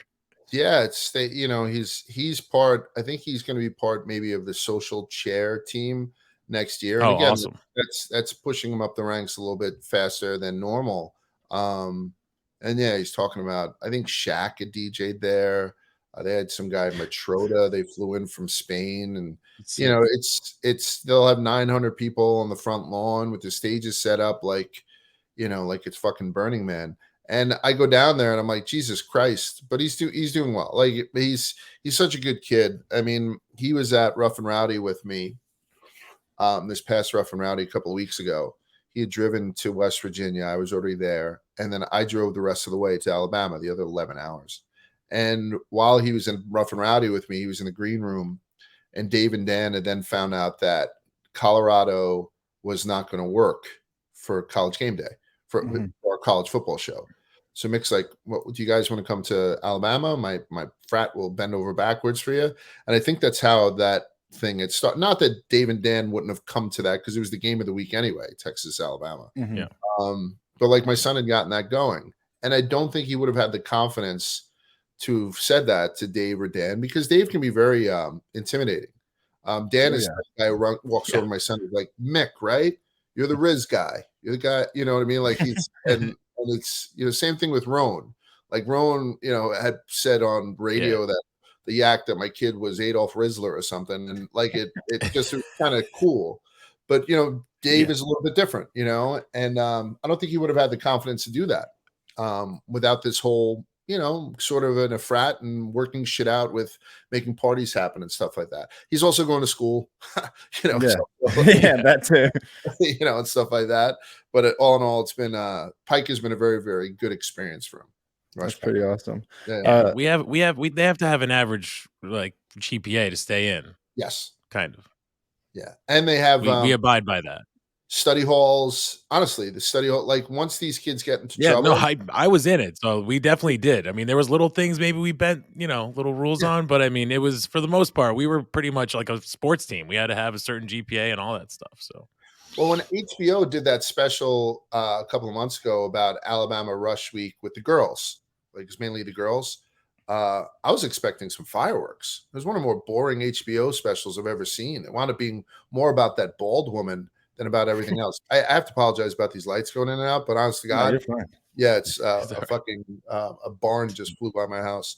But yeah, so that's it. So it's been a very positive experience for my old, and then my middle guy is a junior in high school, plays football at Ridgewood High School, and then my daughter is an 8th grader. So I'm not out of the woods yet.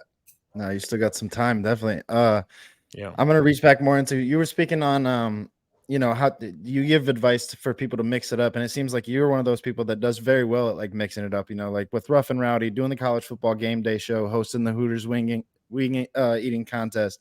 But Rubbin is Racing, it seems, has really just like taken off within the NASCAR community, and you guys have like just become a partner of NASCAR, and it seems like help grow the sport. Now, you've mentioned in Stoolie Wednesday before, and I've asked you, but for those that don't know, how did you like come into like loving racing?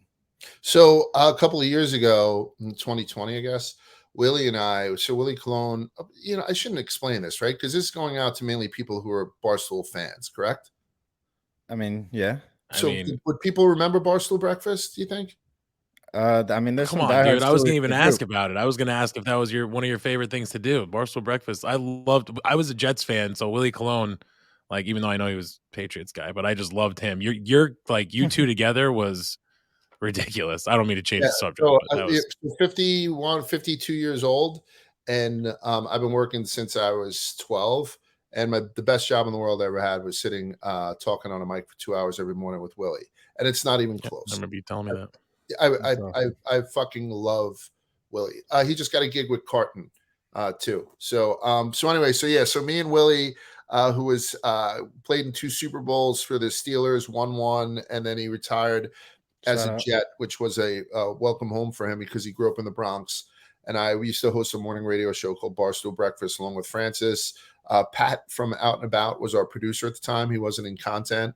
Jetski was one of our producers at the time. Za was one of our producers at the time. We had a real eclectic group. It was awesome, just incredible. And every Friday we used to drink and do Gentleman's Friday, which was migration and stuff. So I like, that's one of the things when all this stuff was going down with Barstool, and there was a rumor that Dave was in the Hamptons talking with the Sirius people, and I was like, ooh, like I really thought we were going to get the band back together, and I don't know how that panned out. I'm assuming that it was one of those things where Dave still wanted like Howard Stern money, and at this point, I think he should get it, particularly where Howard Stern is, in his career. I don't even know what Howard does anymore. I was never a huge Stern guy, but at least I always knew when he was on or when I could listen to him every now and again or see sound bites. I don't see him at all. So I thought that if a company like Sirius had us, lost us, then had a chance to get us back, I thought there was a good chance.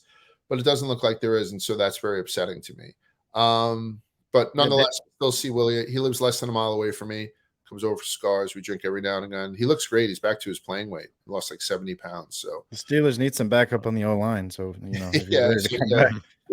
there you go. So, he's Jet season's over, so we need to worry about that. He's pretty upset about that too. So, Unbelievable. So I'm sorry. What was your question, John? Just Rubbin and Racing and how that partnership has really like flourished. So Willie and I, so I'm from Brooklyn, raised in Brooklyn, and Willie was raised in the Bronx.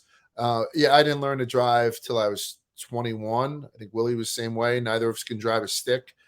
So at the time, Dave was doing Rubbin is Racing with a guy named Clint Boyer, who was an active driver at the time. Yep. And they used to do a weekly show. Listen, the show was great because Dave and Clint had a very good relationship and went back and forth, but it wasn't going anywhere. I don't think Dave was overly motivated to do it. Dave wasn't going to a ton of races, I don't believe, at least not as many as Spider and I go to. So Clint had then came out of the car and went into the booth. So the show just kind of dissolved. For whatever reason, it dissolved. And when NASCAR wanted to pick it up again with Barstool after the pandemic, they had asked who wanted to be involved. So I'd skip the part that in 2020, they had asked me and Willie to go down to a race. They thought it'd be kind of cool to see these two guys fish out of water at Daytona. And Willie's wife, I think, was pregnant at the time. So he wound up canceling last minute.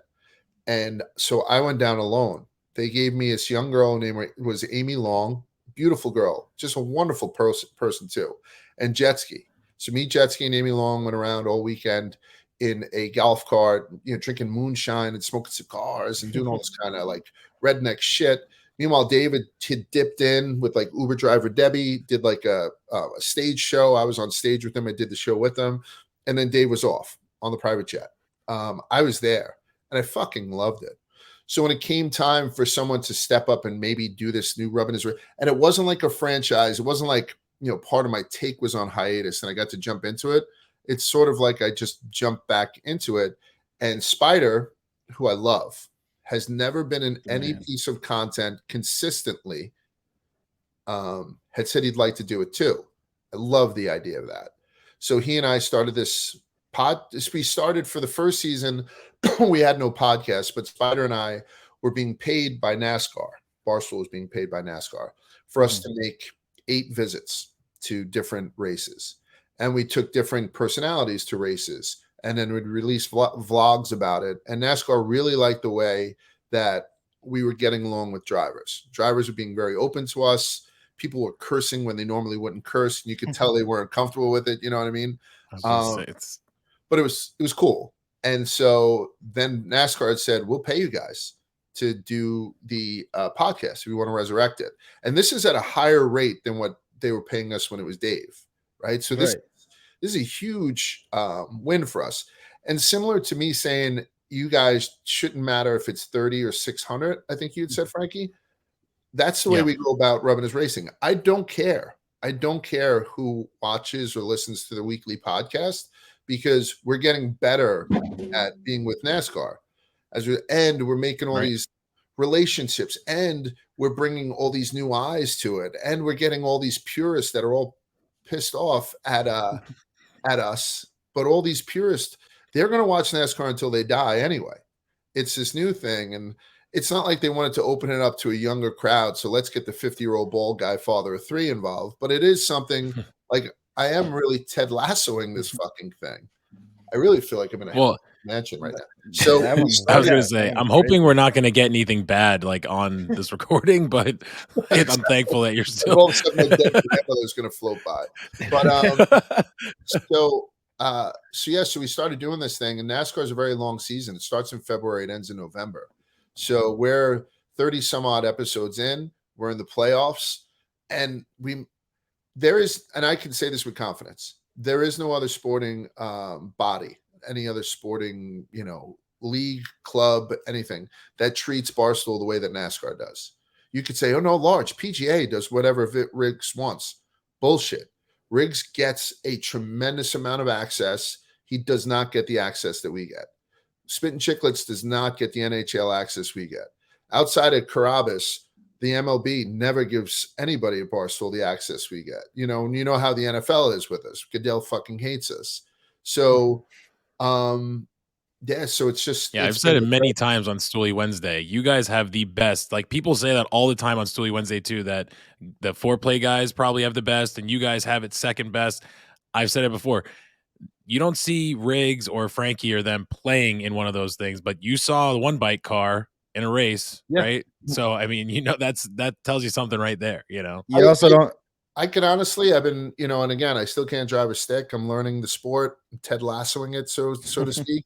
I could easily call up, there's 16 playoff drivers. This is a flex. I can call 10 of them right now, and it just makes, because they're all, NASCAR is so old school, and so that a lot of these younger kids in particular who are coming up and trying to make a name, who are very, very talented and very, very successful. It used to be like NASCAR was an older driver's game, but now with all this sim work, simulation work, younger kids like a Ty Gibbs, who I know has unlimited money, he's got the right last name, I totally get it. But these younger kids are really fucking studs. And then the older guys, they talk to me because they're just sore. Like you know what I mean? So it's been a really positive experience. And I love working with Spider. I love working with Spider. He's ultimate vibes guy. Yeah, he's him. He's awesome. Yeah, so it's a good way all around. So yeah, as a result, because my first love is boxing. I boxed in college. My mom and dad are both from Ireland, so we didn't watch any major sports when I was a kid. All we did was watch boxing. We used to go to movie theaters and pay for closed circuit TV stuff. So, me being able to be in the ring twice with Canelo in one calendar year, and being so close with Tyson Fury, and getting to meet all these guys from my childhood, was also I'm having the best time of my life. I am. I'm having a wonderful time. My son is getting hand jobs because of what I do, and it's all fun. You know what I mean? You got to interview Shizat the Rizat and the Abel brothers too. So shout out Jenks, our boy Jenks in the last one. I guess I'll just turn into that. I mean, I've told you I'm ready for large promotions to take me on. I'm gonna Hell I'm yeah. gonna have to cut some weight, but I'm a 1-0 amateur large. Back in the Navy, I was fighting at 160. Okay, I did a thing called Battle of the Badges. I went in. I got bloodied up in the first round. He came in. It was a little short Mexican Coast Guard kid came in and hit me in the nose pretty good. But Mhm. after that, I thwarted him off. He got saved by the bell in the second, and then third round was all mine as well. But I mean, I'm ready. Say just whenever you need a fighter for large promotions. I know Jersey Jerry's been trying to steal all your guys, but I'll fight for large any day. Thanks. Yeah, say less. You're on. It's one of those things. So where are you located? Right now, I'm in Missouri, but I'm gonna move up to Toledo, Ohio, at the end of this month. Yeah, just with terrible towels and whatnot, Pittsburgh is so goddamn close to where we, from Wheeling I've got an uncle that lives in West Virginia too. So yeah. So West Virginia is where we make most of our content because they don't have a ton of laws. yeah, the headgear law. Yeah, and I'm a registered referee in the state, Mhm. a registered amateur referee in the state of West Virginia. And my specialty is midgets. And it's, I don't think I'd be able to have that I'm familiar with a bunch of the boxing committees or, around the United States. I don't think I'd be a registered referee in the state of New York, let's say, you know what I mean? You're right. So, boxing commissions, excuse me. So yeah, so like even then, and what's strange is that you go down to West Virginia, nobody gives a shit about Barstool. They don't. No, it's just a bunch of guys that want to see people get beat up. And so I get into the ring and the guy who runs it says, special guest referee, Large from Barstool. And I get a smattering of applause, which is cool. I mean, I'm not in it for that. But then we do a fight up in Providence. We did the fights up in Providence. And it was 90% stoolies, 10%, amateur boxing fans. And they were like, our amateur referee or, guest referee, Large. And I got like a standing ovation. Man, that felt great. You know what I mean? So it's, again, it's kind of like bucket list type stuff for me. Yeah. And I shouldn't say that because I never told anybody as a young man that I someday wanted to ref midgets in Providence or that I wanted to piss blood from Canelo Alvarez. I never told anybody anything specific like this. Or I want to, I don't know, have a drink with Chase Elliott. But that's the beauty of a bucket list. I feel like those things you just stumble upon and you're like, oh, that's on the list. I mean, your list is insane though. It's for sure. Yeah. I'm again, I'm blessed. I'm very lucky. I'm very lucky I'm very lucky that, Spider and I will have gone to maybe 16 races this season, including like the Phoenix playoff that's coming up, the Roval, then going out to Nashville for the end of year awards. We host like one of the pre-parties for it. So whereas when I was on Wall Street, if I traveled, it would be one of those things where, I'd leave on the bell 4:30. I'd get to LaGuardia, shoot out to Boston, have dinner. Then we'd be on the 5:30 a.m. Vomit Comet back to the desk before the market opened. Then I'd be home the next day. And a West Coast trip would be from Tuesday to Friday. All my traveling now is almost exclusively on the weekend because, Rough and Rowdy, I do the weigh-ins on Thursday and then the fights on Friday. So I'm never on the private jet because I'm there earlier. And then I do the bikini contest afterwards. So I'm there afterwards. I'm there later. And then NASCAR are just full weekends. So I can't say enough, like as a guy who's got 3 kids, how my wife and kids are extremely supportive of not seeing me for 16 weekends. Yeah. And it's weekends out a year. Like my daughter is an accomplished singer and plays, and my son, plays high school football. Like, you do miss out a lot on those things. That's not a complaint. That's just the way that it is. And so I'm very lucky on both sides that my family supports me doing this because my wife saw how miserable I was in Wall Street. She doesn't want me going back, and I don't even know if I have a spot back there anymore. So, so it's sort of. Would you even want it? I sometimes miss the money, Frank. Like honestly, I hear you. I do, but it's that's fine. It's your priority. And when people used to tell me when I was a young man, oh, but my quality of life is better, I just feel like that's something that losers. That's something that poor people say. Quality of life, you know what I mean? But you can't put a fucking price on the quality of life. If I can get my health under wraps, like that's the only thing. Like once you get past 50, I know you guys aren't close to there. Everything hurts. So if I can get that under wraps, and I just need something like a small arrhythmia to like kind of scare me straight. If I get that under wraps, I'd be fucking unstoppable. I go right for the hair plugs and leave my wife and Yeah. start dating Alex Bennett or something. Right. He calls it. I mean, that's poor time in the date, Alex Bennett. But she is single now, I hear. But Oh, God. I got. I Yikes. mean, one show you mentioned, kind of pre-show. You know, show that you have done. I don't know if you still are currently doing it, but you mentioned you're trying to bring it back. Twisted History. So, Hell yeah, I was I gonna mean, say speaking that of history, so what is like the history of that show, and what are you hoping to do with it in the future? So when I worked on the floor, my wife was also on the floor. She was a broker and I was a clerk. I couldn't step over the blue line. She outranked me. And then I eventually went upstairs to where I had outranked her. But we've always been in a relationship where we worked pretty close together, which is a nightmare for most people. But it works for us. It's always worked for us. So when I was coming up with Twisted History, I've always been kind of a history buff. I wasn't a history major, but, you know, got an interest in it, casual interest in weird stuff. I thought it was something that we could do together, and it wound up being extremely successful for us. Like, you know, it was, I think when we had stopped Twisted History, there were 49 podcasts on the Barstool Podcast Network that they kept metrics on, and Twisted History was anywhere from 23 to 26. So we were smack dab in the middle. And to me, that's a success.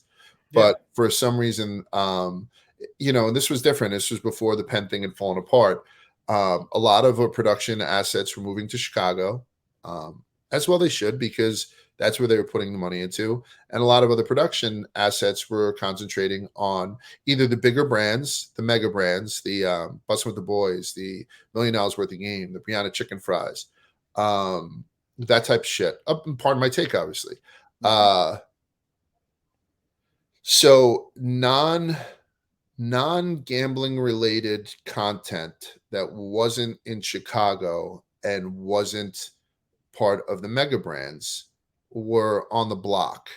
And they had said to me that they thought with the way Twisted History was, that it could exist as some sort of on social media, where we do, instead of me talking to you for a half hour about World War II, I would just tell you about how in the siege of Leningrad, like, you know, they sent in a boxcar of cats that wound up killing all the rats, and it probably saved it.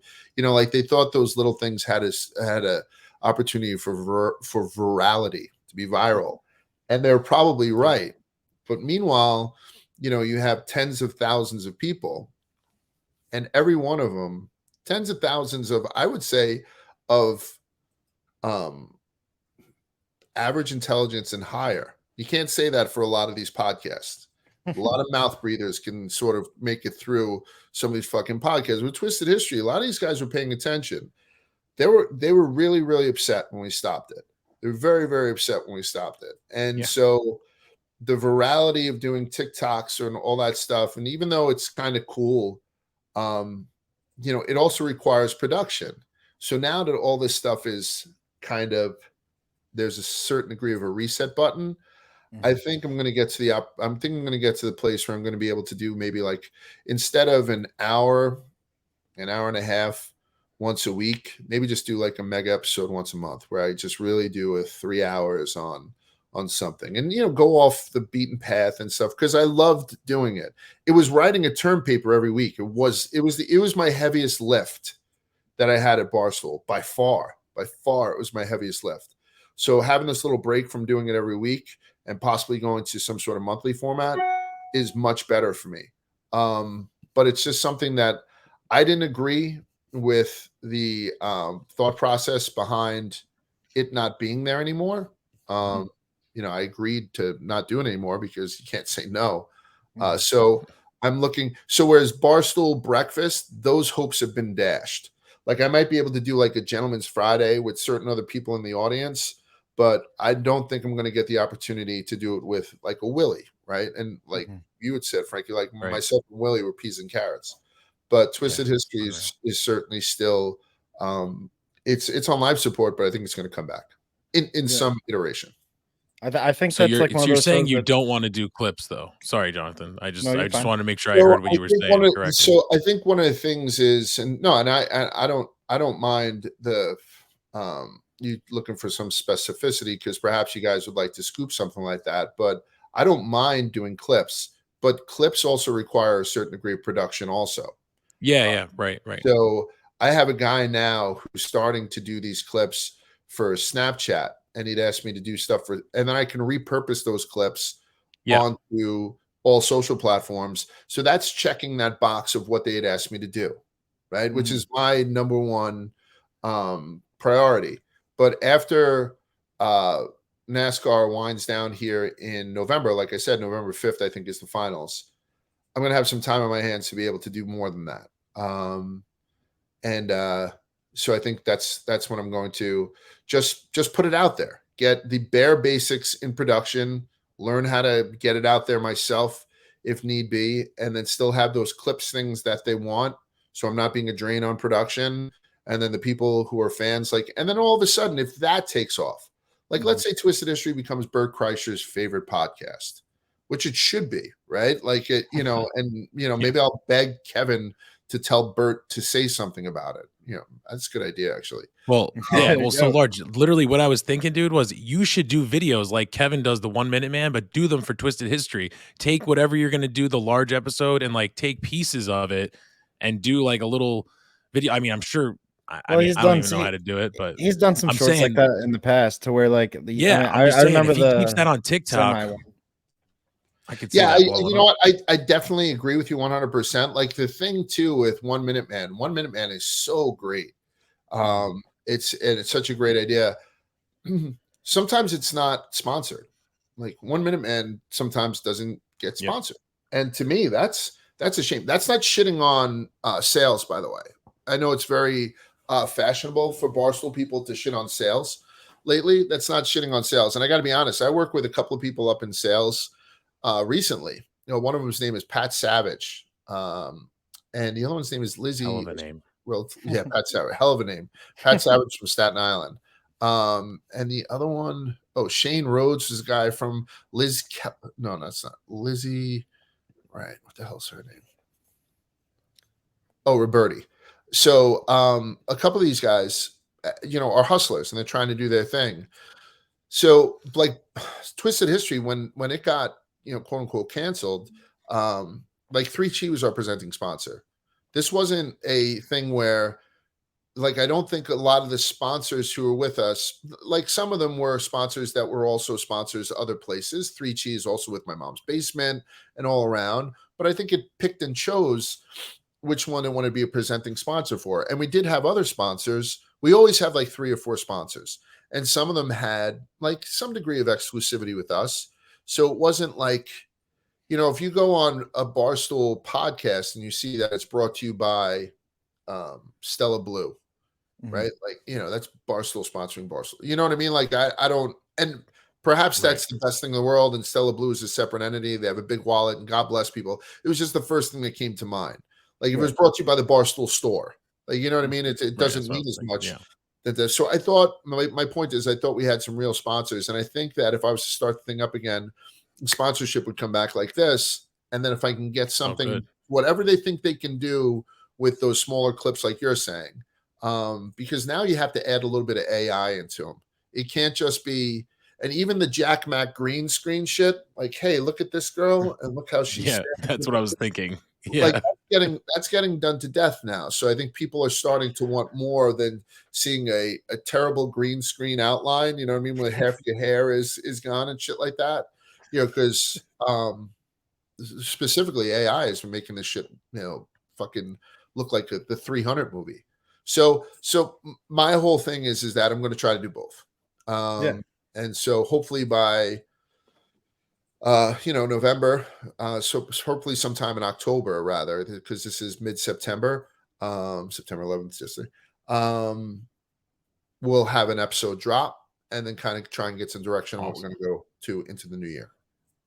And I didn't mean to like force you, like to tell you to do anything, just so you know. I just was thinking, I know you want to bring it back, and like, to me, I've seen people sit on TikTok and listen to people that have way more annoying voices. Your voice is captivating, and like if you sat there with a 1, 2, 3, 4 minute video of just like, hey, this guy, this girl was trapped in this thing, and then this cat came and ate her ankle and she was able to, escape whatever, which is I know that's not an exact story, but the shit I've listened to on Twisted History, I'm like, the fuck am I listening to? I just love it. Sometimes I don't even know what's going on. I just filmed something with this kid Manoli who was doing the Snapchat thing, and I filmed something about how Tupac read for the part of Mace Windu before Samuel Jackson for whatever clones or whatever, and I love that shit. And then I told him about Winston Churchill, a couple of quotes just from Winston Churchill. Vibs is doing them with me, so Vibs told them a story about Ric Flair being kidnapped, like all these things that people don't know. And to your point, I think those kits have some intrinsic value to them if they get like sold. Like Jack Mack is. I think Jack Mack's one of the more engaging guys at Barstool. I love talking to the guy. Out of his friend of the pod. Extremely, he doesn't care, right? Like everyone is opinionated, so I wasn't going to just denigrate him by calling him opinionated because everyone is. But to not have any care to express your opinion is, in this day and age, is extraordinary. Please don't tell Jack Mack I called him fucking extraordinary. It'll go to his head. He's already got. I would say Jonathan's the editor, so it's on him. I don't know where the profitability is with that because I'm not smart enough. I don't know. He does because he works with social media, so he gets himself into situations where because he's mentioned all the time. Like if Erica gets up there, she mentions Jack is one of the guys that is pivoting and doing stuff like that. So what he's doing is very, very good for him. I believe he's getting laid, had a haircut, lost the weight, the whole deal. According to Kelly Keegs, he's not. Oh yeah, exactly. We saw that. That was a good back and forth. Hey, I'm not gonna say any names, but in our group chat, what someone mentioned, and it was a female, mentioned that he was looking good in our podcast when we had him on. So I won't let that get to his head either. He's on Barstool Finance, and he told us, flat out that he's picked up some tail from it. So so anyway, but I just don't understand how that works. So like I can understand what you're saying as far as the 1 minute manish type stuff, which maybe at the end I can be like, and if you want to hear more stories about Winston Churchill, put on a rowback shirt and sit back and use the code large. Like I get that, like that I can put my arms around. I don't know what makes Jack successful other than the fact that he has a shitload of clicks and interact. And I guess I do clicks and interaction and virality. Like keep using that fucking word. So I admire the shit out of him. I just don't know what the fuck, like where the profitability comes from. I should probably ask him. He sits next to me.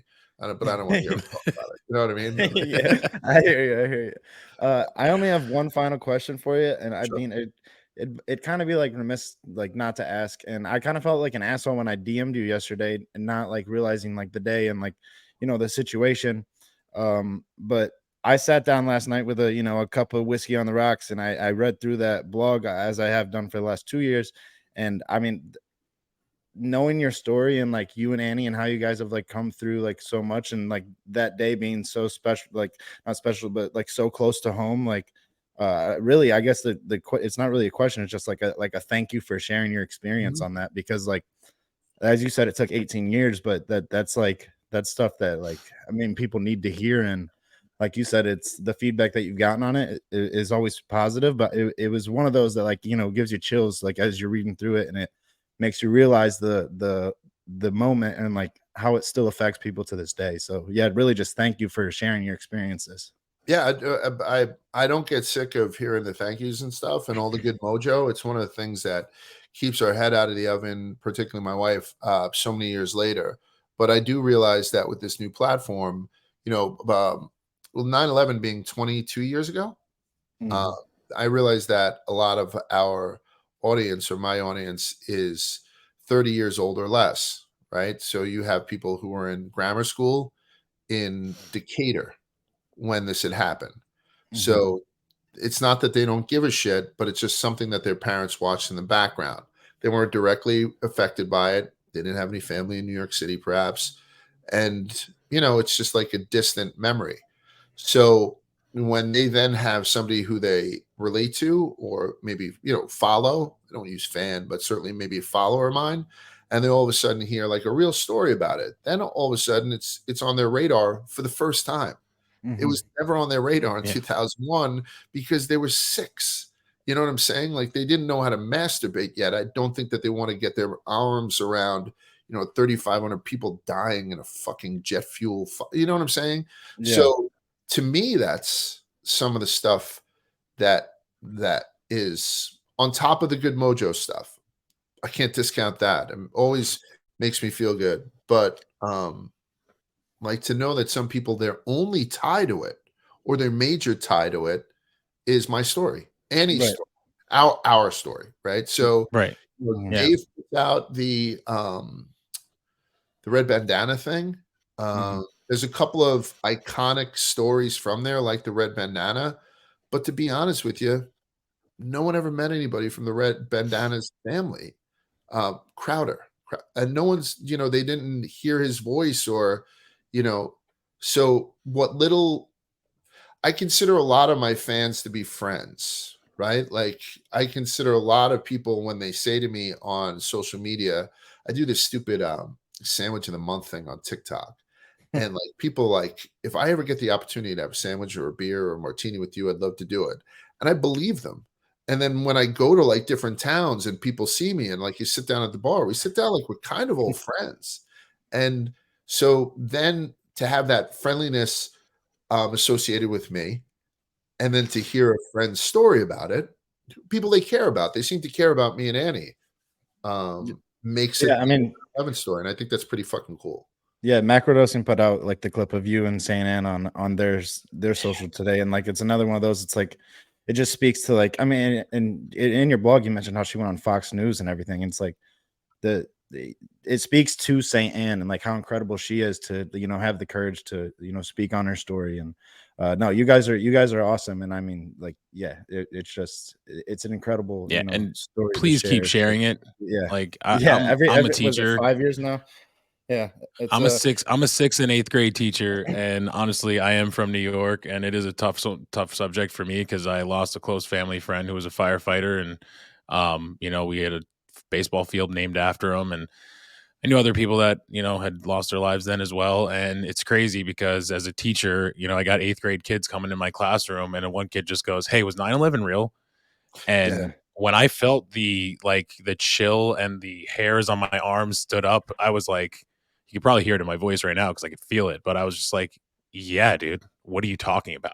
So like that story is like really, it resonated with me immediately when I read it. And like I said, I read it every year and I always send it out to my family. My dad loves it. He always, gives it the heart every single year when I send it out. So please share it because it's needed for especially those 30 and under.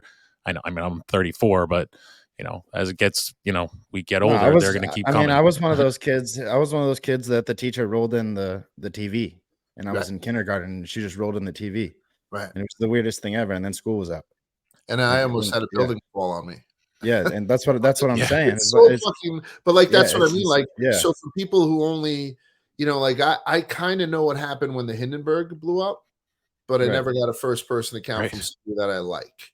And I don't like to compare it to like Pearl Harbor or D-Day because that I think decimates people who've gone to war for this country. But any fantastic event, by definition of the word fantastic, to have a first person account, and like it took me 18 years before I wrote about it. It took me and Annie 18 years before we fucking talked about it. And that's not true either. Like we're just trying to get past it. Right. So to have that for the first time pop up 18 years later on a platform with a guy who you enjoy watching him drink every Friday with a giant black friend. I mean, it was great. So my point is I would love to put it out every year. And Barstool seems like they're in bed with me doing that. I would love to republish Twisted History of 9/11, which Annie hosted with me, which is an extraordinary thing. Kevin on KFC Radio for the 20th anniversary of 9/11, he did 2 hours with Annie.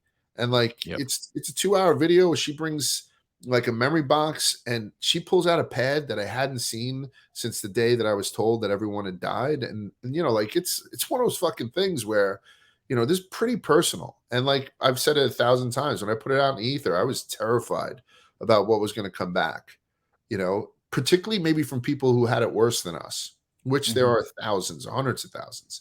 But I got to be honest, it hasn't been that way at all. This year, it's been more conspiracy theory-ish stuff in the comments. People have told me I don't look at the comments anymore because I've told you 98 of them be positive, but it's those last 2 that call me fat, like you did earlier. That kind of that's not what I was going for. But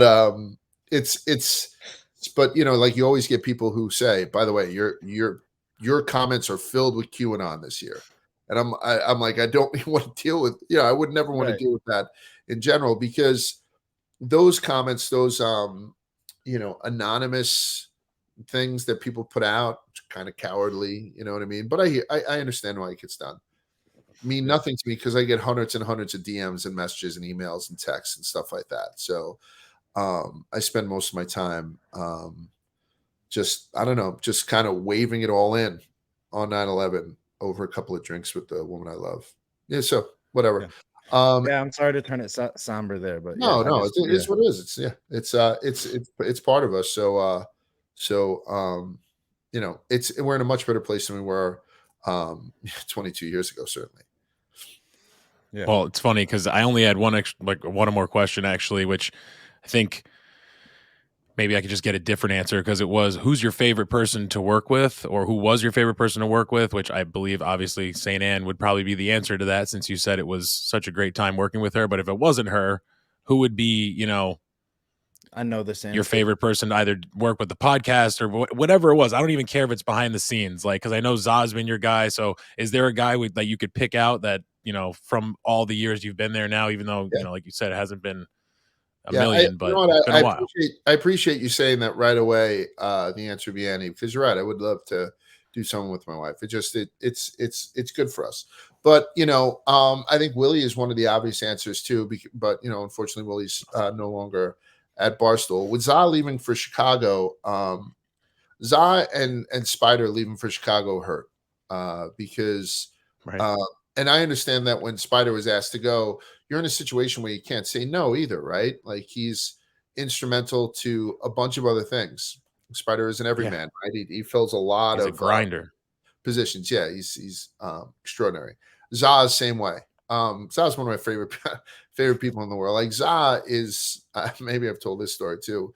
For people who aren't Catholic, one of the big sacraments that you do is confirmation. Kids do communion when they're 10 and they do confirmation when they're 16. Confirmation is like the final step where you say, okay, I'm going to be on my own, be a Catholic now. And then you can abandon the religion then, and then you go to hell when you die. That's usually how it happens. So when the kids do confirmation, my name is Michael McCarthy. My mom and dad go to mass every day. I was an altar boy. I went to Catholic grammar school, high school, and college. And I'm not a huge God guy. I don't go to church or anything like that, but my kids all have to go to at least confirmation. Then they can make up their mind about their religion. That's what I'm one of those parents who don't let their kids make decisions until they deserve it. A little bit anti. Yeah, they shouldn't. The way it is now. Like, I don't let my kids choose dessert, much more, what religion they're going to be until they're old enough or they show to me that they can deserve to make the right decisions. So anyway, mine are 3 and 7, so I'm going with you on that. 100%. Yeah. And it's not not really the right thing to say anymore. My kids don't add for sure, but yeah, I'm with you. But as a result, my kids are all, they strive to get to a point where they can do stuff. And then once they do, they're spoiled as fuck. You know what I mean? It's a huge hypocrite. So anyway, so we do this, we do our confirmation party for Finnegan, my middle son, Finnegan James McCarthy. And, he's in a suit. We're all dressed up. And I have it at McMurphy's Irish Pub in Ridgewood, New Jersey, where I live. McMurphy's is what it sounds like: fish and chips and Rubens and cold pints of Guinness and beautiful people behind the bar. It's just wonderful. And I have the 2 floors rented out, and everybody there is as pale as you could think. I mean, everybody there, you could see through my mother. And and in the middle of the fucking thing, a black midget with dreadlocks wearing a dashiki comes walking in. And the whole fucking bar, like, the jukebox basically stops. You know what I mean? I remember this. And he fucking confidently walks into this fucking den of just Irish, and everybody there, honest to God, it was like St. Patrick walked in. Like they were like, fucking Zai. That's my like 9-year-old daughter. Like everyone is, and it's just like so beautiful. And so since his family was so far away, he'd be like, I need a fix. And I'd be like, come on over. Because Sundays during fall, I always make sauce. I make a sauce on Sunday. And he'd come over, and like sometimes my parents come out from Brooklyn, and like I'd even go outside, I'd have some wine and cigars outside. My mom doesn't smoke, but my mom and dad would be out there with Za. I'd go inside to do something and come out. And those three, like my mother, who's 75, my father, who's 80, Irish accent, would be having a conversation with Za that I had no business being in, because they were talking about what they needed to do to get into this country, the three of them. And I'm on the outside fucking looking in. I'm like, is there anything more beautiful? You know what I mean? Like, and Frankie, I think even more so than Jonathan, there was a little touch of racism growing up in New York. Everyone had it. You know what I'm saying? So, and it was always inappropriate. I got grandparents. Yeah, of course. Yeah. But there was always that thing. So like, I just look at it, and then all of a sudden, around the fucking corner comes Willie, you know what I'm saying? And then this gay guy comes in, Pat, never around, never at my fucking house, Joey. So it's this fucking melting pot of, I don't know. It really is a Benetton, Ed, and I love living in it.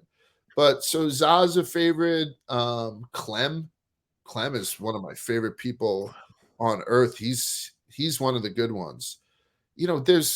There's pockets of extraordinary throughout Barstool. Like I just did something where I had to make like macaroni and cheese with Frank, and I was dealing with Roan through most of it. Roan's the fucking guy.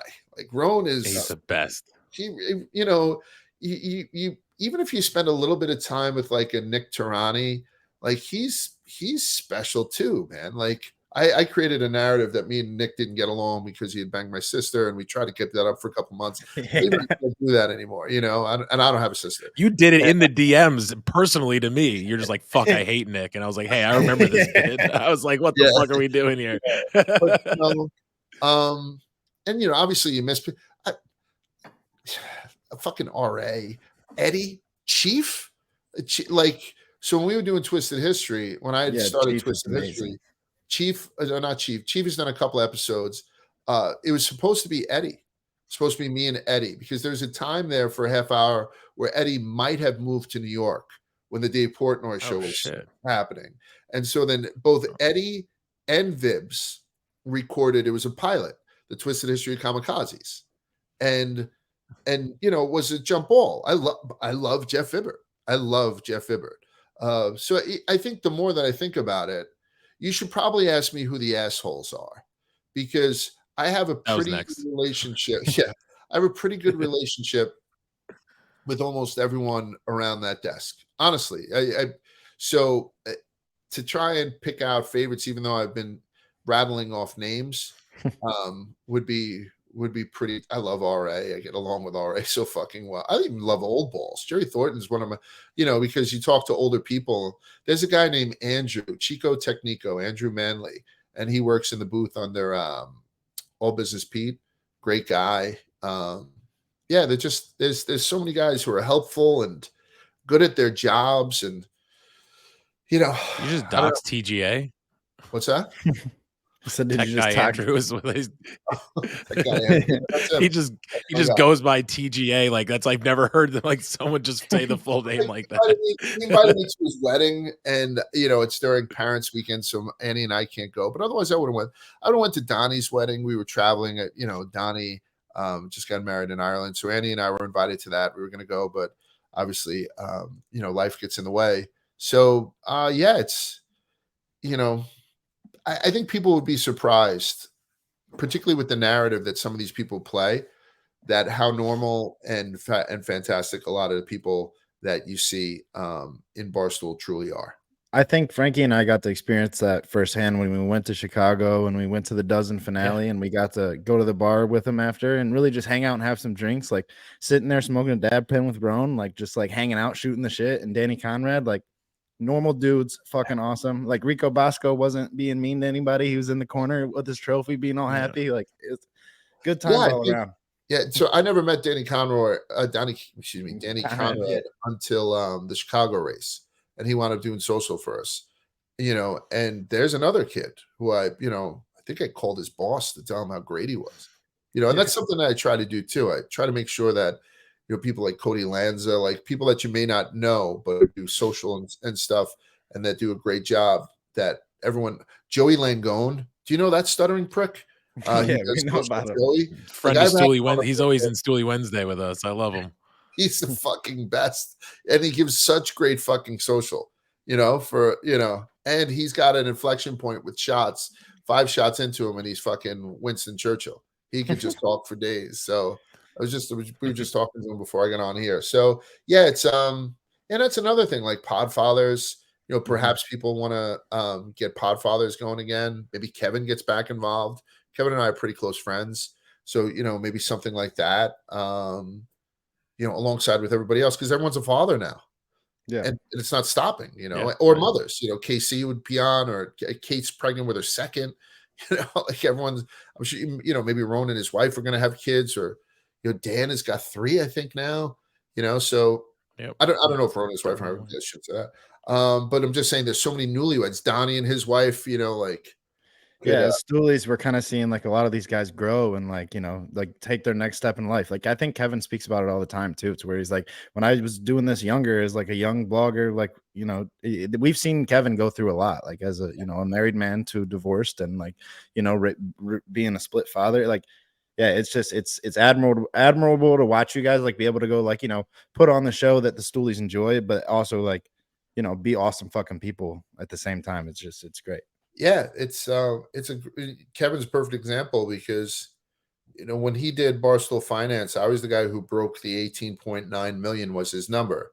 That's where he decided to let it, and not like I said to you before, Frankie. Like I wanted to scoop that because you kind of like doing that shit, right?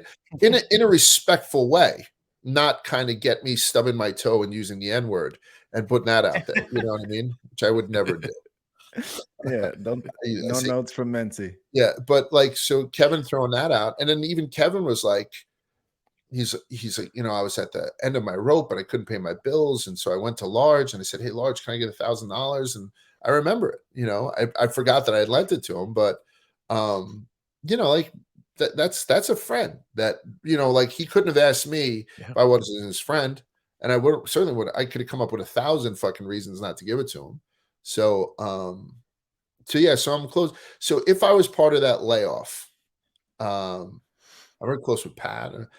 If I was part of that layoff, I would have been disappointed, as is everybody. And I've been part of layoffs before, but I would have been disappointed about the people that I knew I would not be friends with anymore, because they, we just did the Boston awards show, and afterwards, people who had paid all that money to go to House of Blues, they'd come down to the floor to just kind of hang out with us, the content guys or whatever.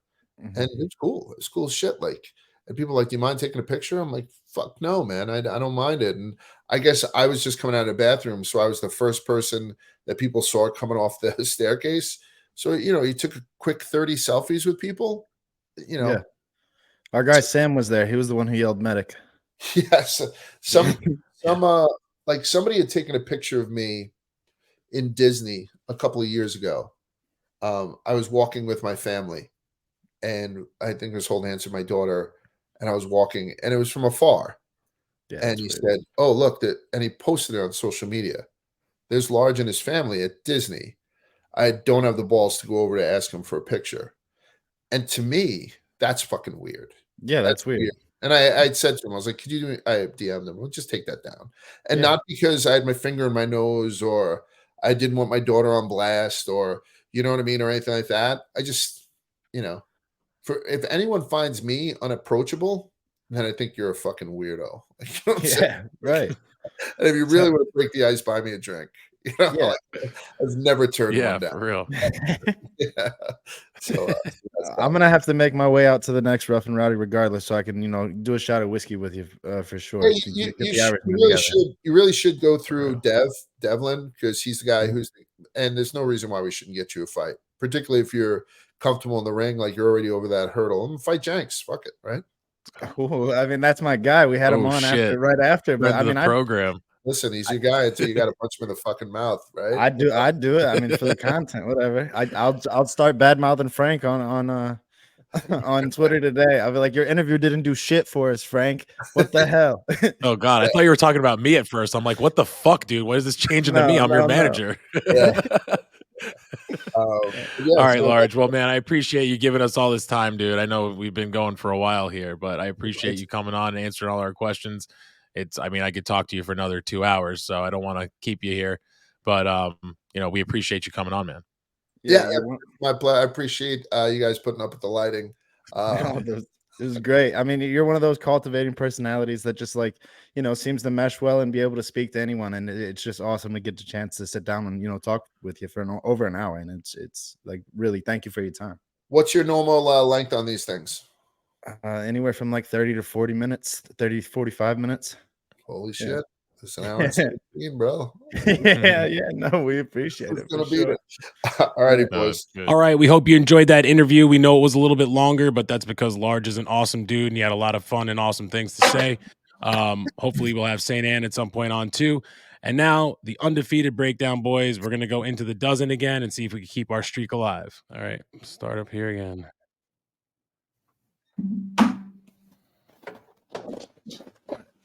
All right. This AFC wildcard team beat both Peyton Manning and Tom Brady in the 2010-2011 playoffs before losing to Big Ben and the Steelers in the AFC title game. It's fucking both of our teams. The New York Football Jets, baby. And then the Steelers went on to lose the Super Bowl to Aaron Rodgers. Crazy, bro. That's a fucking who wrote that? Yep, I was just gonna say, and who'd they lose that Super Bowl to? Fuck me in the ass. Yeah. Known as Skip to My Lou on the N1 mixtape tour, this street ball legend made it to the NBA and played for six teams since 99 to 2010. Oh my God. Shit, I'm gonna get my friends are gonna fucking kill me for this. I was the fucking N1 guy. Oh shit. Is it a black guy or a white guy? You don't know it? Yeah, it's a black guy. His name is Lou. I don't think. Fuck. No, because Lou Williams, obviously not. I don't think his name. I skipped to my Lou's just a nickname for him. There's only one. Correct, other... but I'm pretty sure his name had Lou in it or something. No, there's only one other. I'm probably Chang right now and just thinking that. There's one guy that I recall the Lakers playing a lot. It was back in the Yao Ming days. Forget his name though. It was Yao Ming, and it was their point guard. I don't even know if he started. Yeah, he started. Fuck, dude. This was like my dude. He used to always get called for fucking holds and like carries and shit. Right, but this God is like damn it.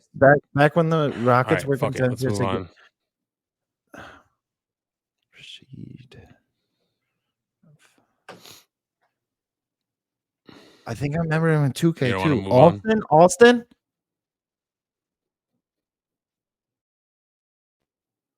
Are you there? Alston? Alston is the last name? Alston?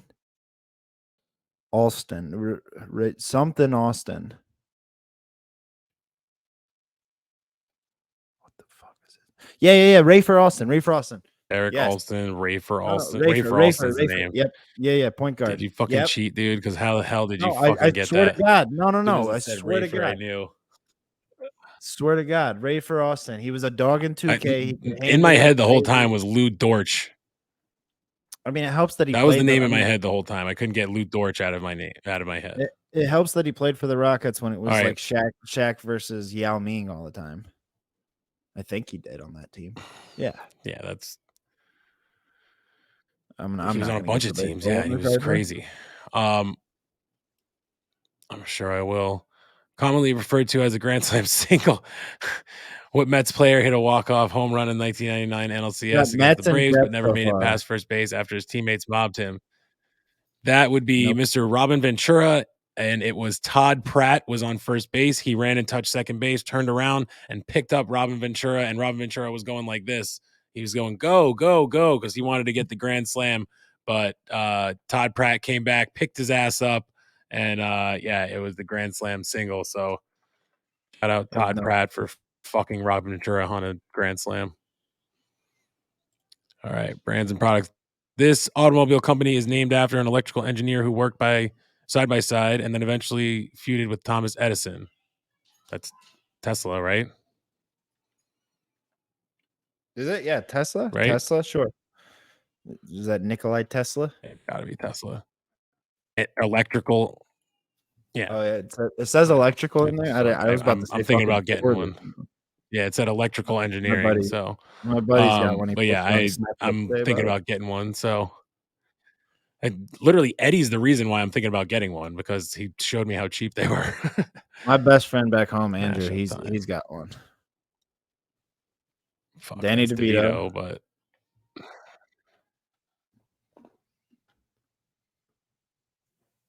I think it's DE. what I put DA. I was putting Danny and DeVito together. I do have not know no the girl, fucking though. clue on the middle. Hold on.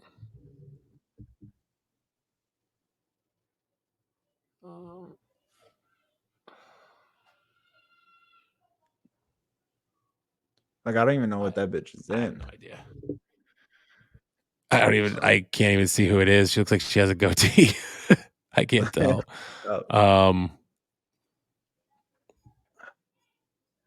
Now I'm looking. I've got her cut damn, off to where she just looks like a cancer patient. I have no clue. Yeah, I mean, is she old?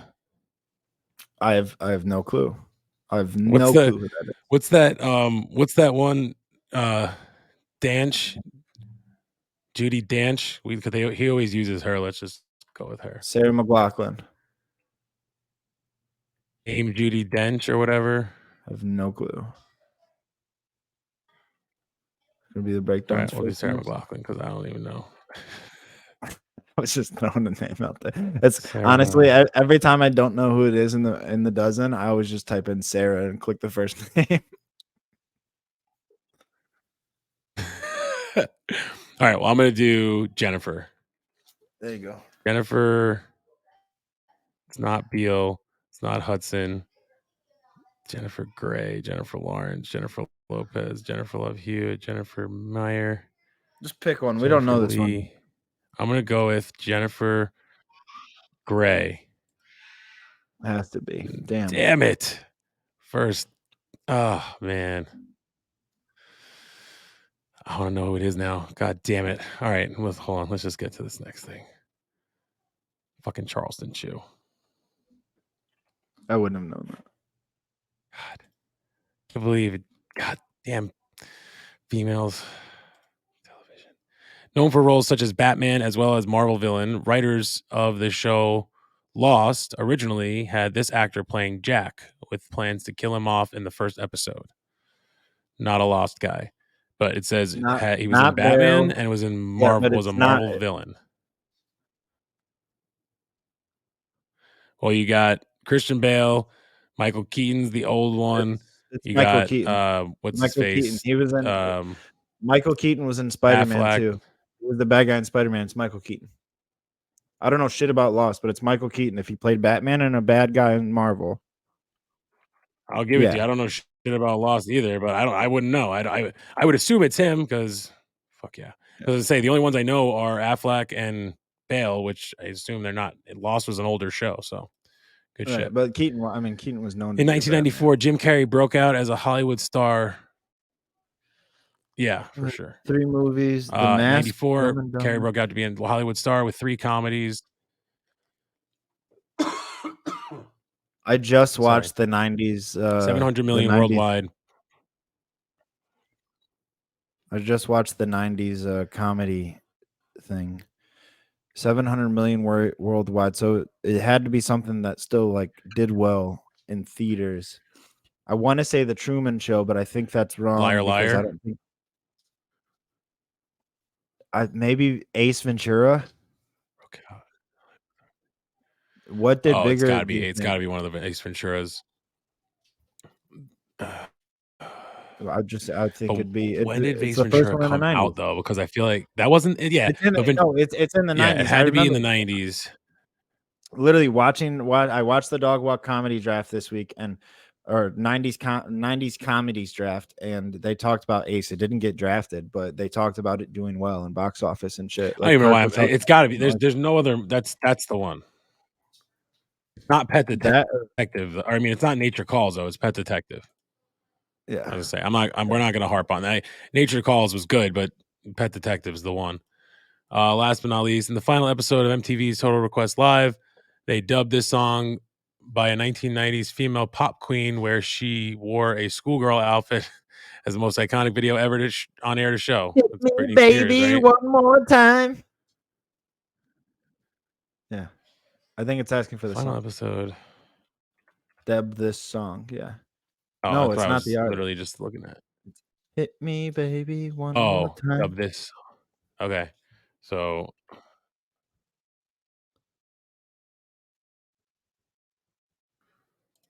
Bang. ooh, double try dip. again. Oh, well, we don't know who Yeah. the fuck this is gonna be. I Might as well, have though. no fucking idea on the middle. Vito for sure, and then I have no clue. That's a great. I'm trying to think of just random chicks' names like fucking Mariska Hargitay. Who the fuck named a girl that? That's a name? What? That's the SVU lady, Mariska Hargitay. That's her name. Go with a Judy. Judd Apatow has to be him. Actually, Judd Apatow. Jude Law. Judi Dench. Give me Judi Dench. Lena Dunham. The fuck is that? Yeah, I would never have got I have that. no clue who Lena Dunham is. I don't know. That's what I'm saying. Whatever. So. We missed one. Nope. We're 2 for 3 on mashups, but it's our first. Hey, miss we'll as a take it. breakdown. I was gonna say we're freaking 26-1. So I will Shout take out that to any day of the week. Shout out Ray for Austin. Shout out Yao Ming. I thought you said 8 of John. 9. I was like 8 of 9 for the first time. It is what it is. We got to be better. We expect more. We expect perfection, but it's always good to be on the breakdown. yeah, we need to get Sam on here because that's the only thing that's tripping us up is because we don't know celebs. So love it. Viva. It's the Barstool Breakdown. Go ahead and give it to me. Breakdown, let's listen to those guys. Breakdown, what's happening at Barstool this week? Breakdown, it's ball time. It's ball